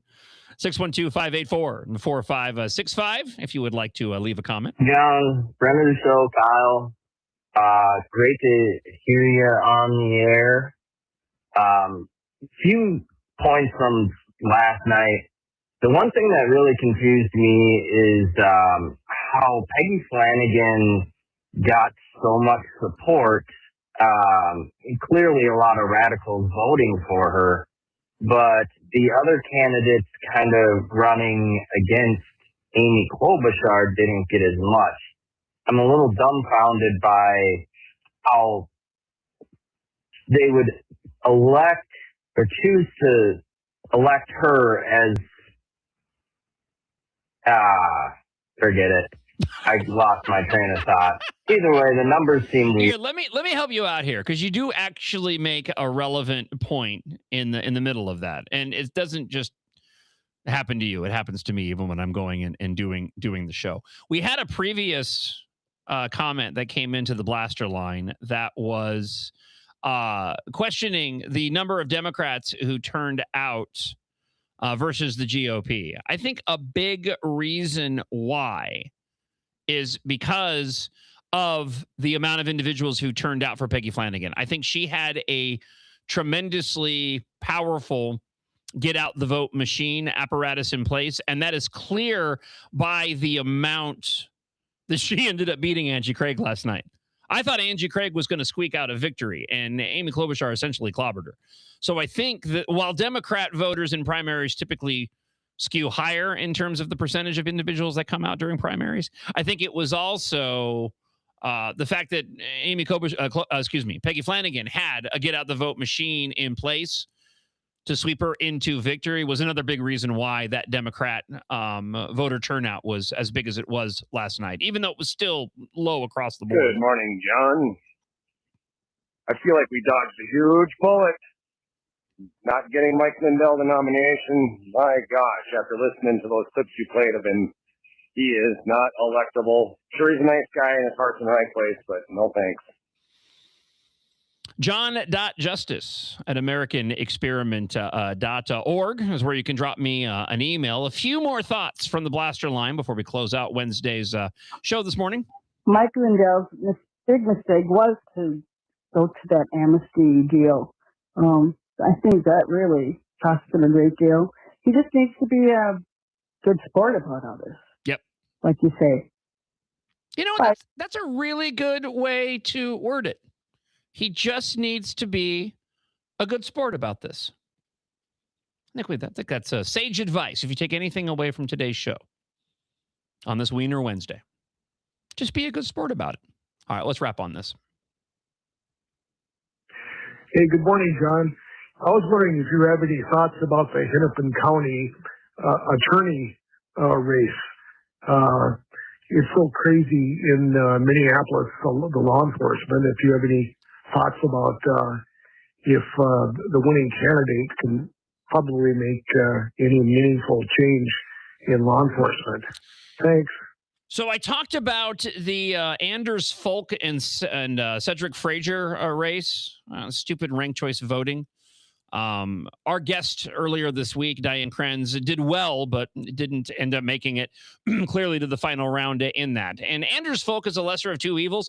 I did spend some time talking about that in further detail earlier in the show. So be sure to go and check out the podcast that's available up that will be available up on the MixLR app once we wrap up with the show. Also across all of your podcast platforms. If you want to watch the show replay, you can be able to check that out on Facebook and YouTube as well. It'll also be up on the @MN Think Tank feed on X as well if you want to catch a replay of the show. Going to reach out and hopefully get Congressman Tom Tiffany on the show, the GOP candidate in Wisconsin, having to go up against the David Crowley, not Francesca Hung, who had received so much attention by the media. Probably ended up dooming her in the end. But if you missed any portion of today's show, be sure to go and check out the podcast. And you are welcome to leave us a blaster comment at any point at 24/7 at 612-584-4565. And just one more quick reminder that, again, if you need to go and shed the weight, avoid the shots, avoid the pills, reach out to NutriWave.us today, NutriWave.us. Give them a call at 952-260-1965. And just to mention the keyword strike, there's a free gift, almost $300 value available to you for just checking out this amazing program. I lost 22 pounds on this program while on vacation, while traveling.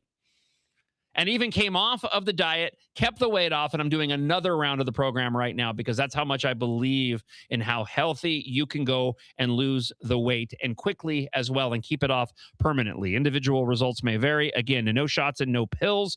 952-260-1965, NutriWave.us. If you're interested in advertising on the John Justice Show, just drop me an email, john.justice@americanexperiment.org, and I will get you in contact with the right individuals to get you pointed in the right direction to help with the show, to grow the show and sponsor the show and support what we do on a weekly basis, Monday through Friday, 6 until 9 a.m. We'll be back at it tomorrow starting at 6 a.m. Thank you so much for hanging out on today's show. God bless to you.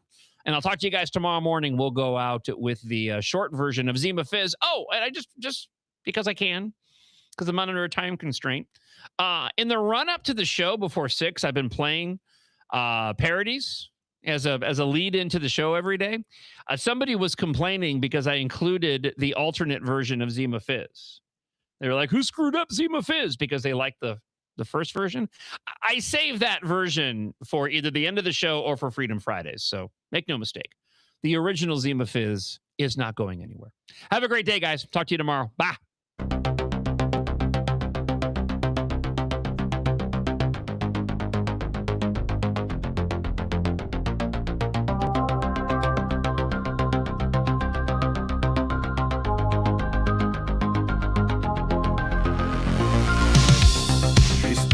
Static waves at dawn, a voice that lingers when night is gone. Twin cities hum with stories spun. John Justice rides the rising sun.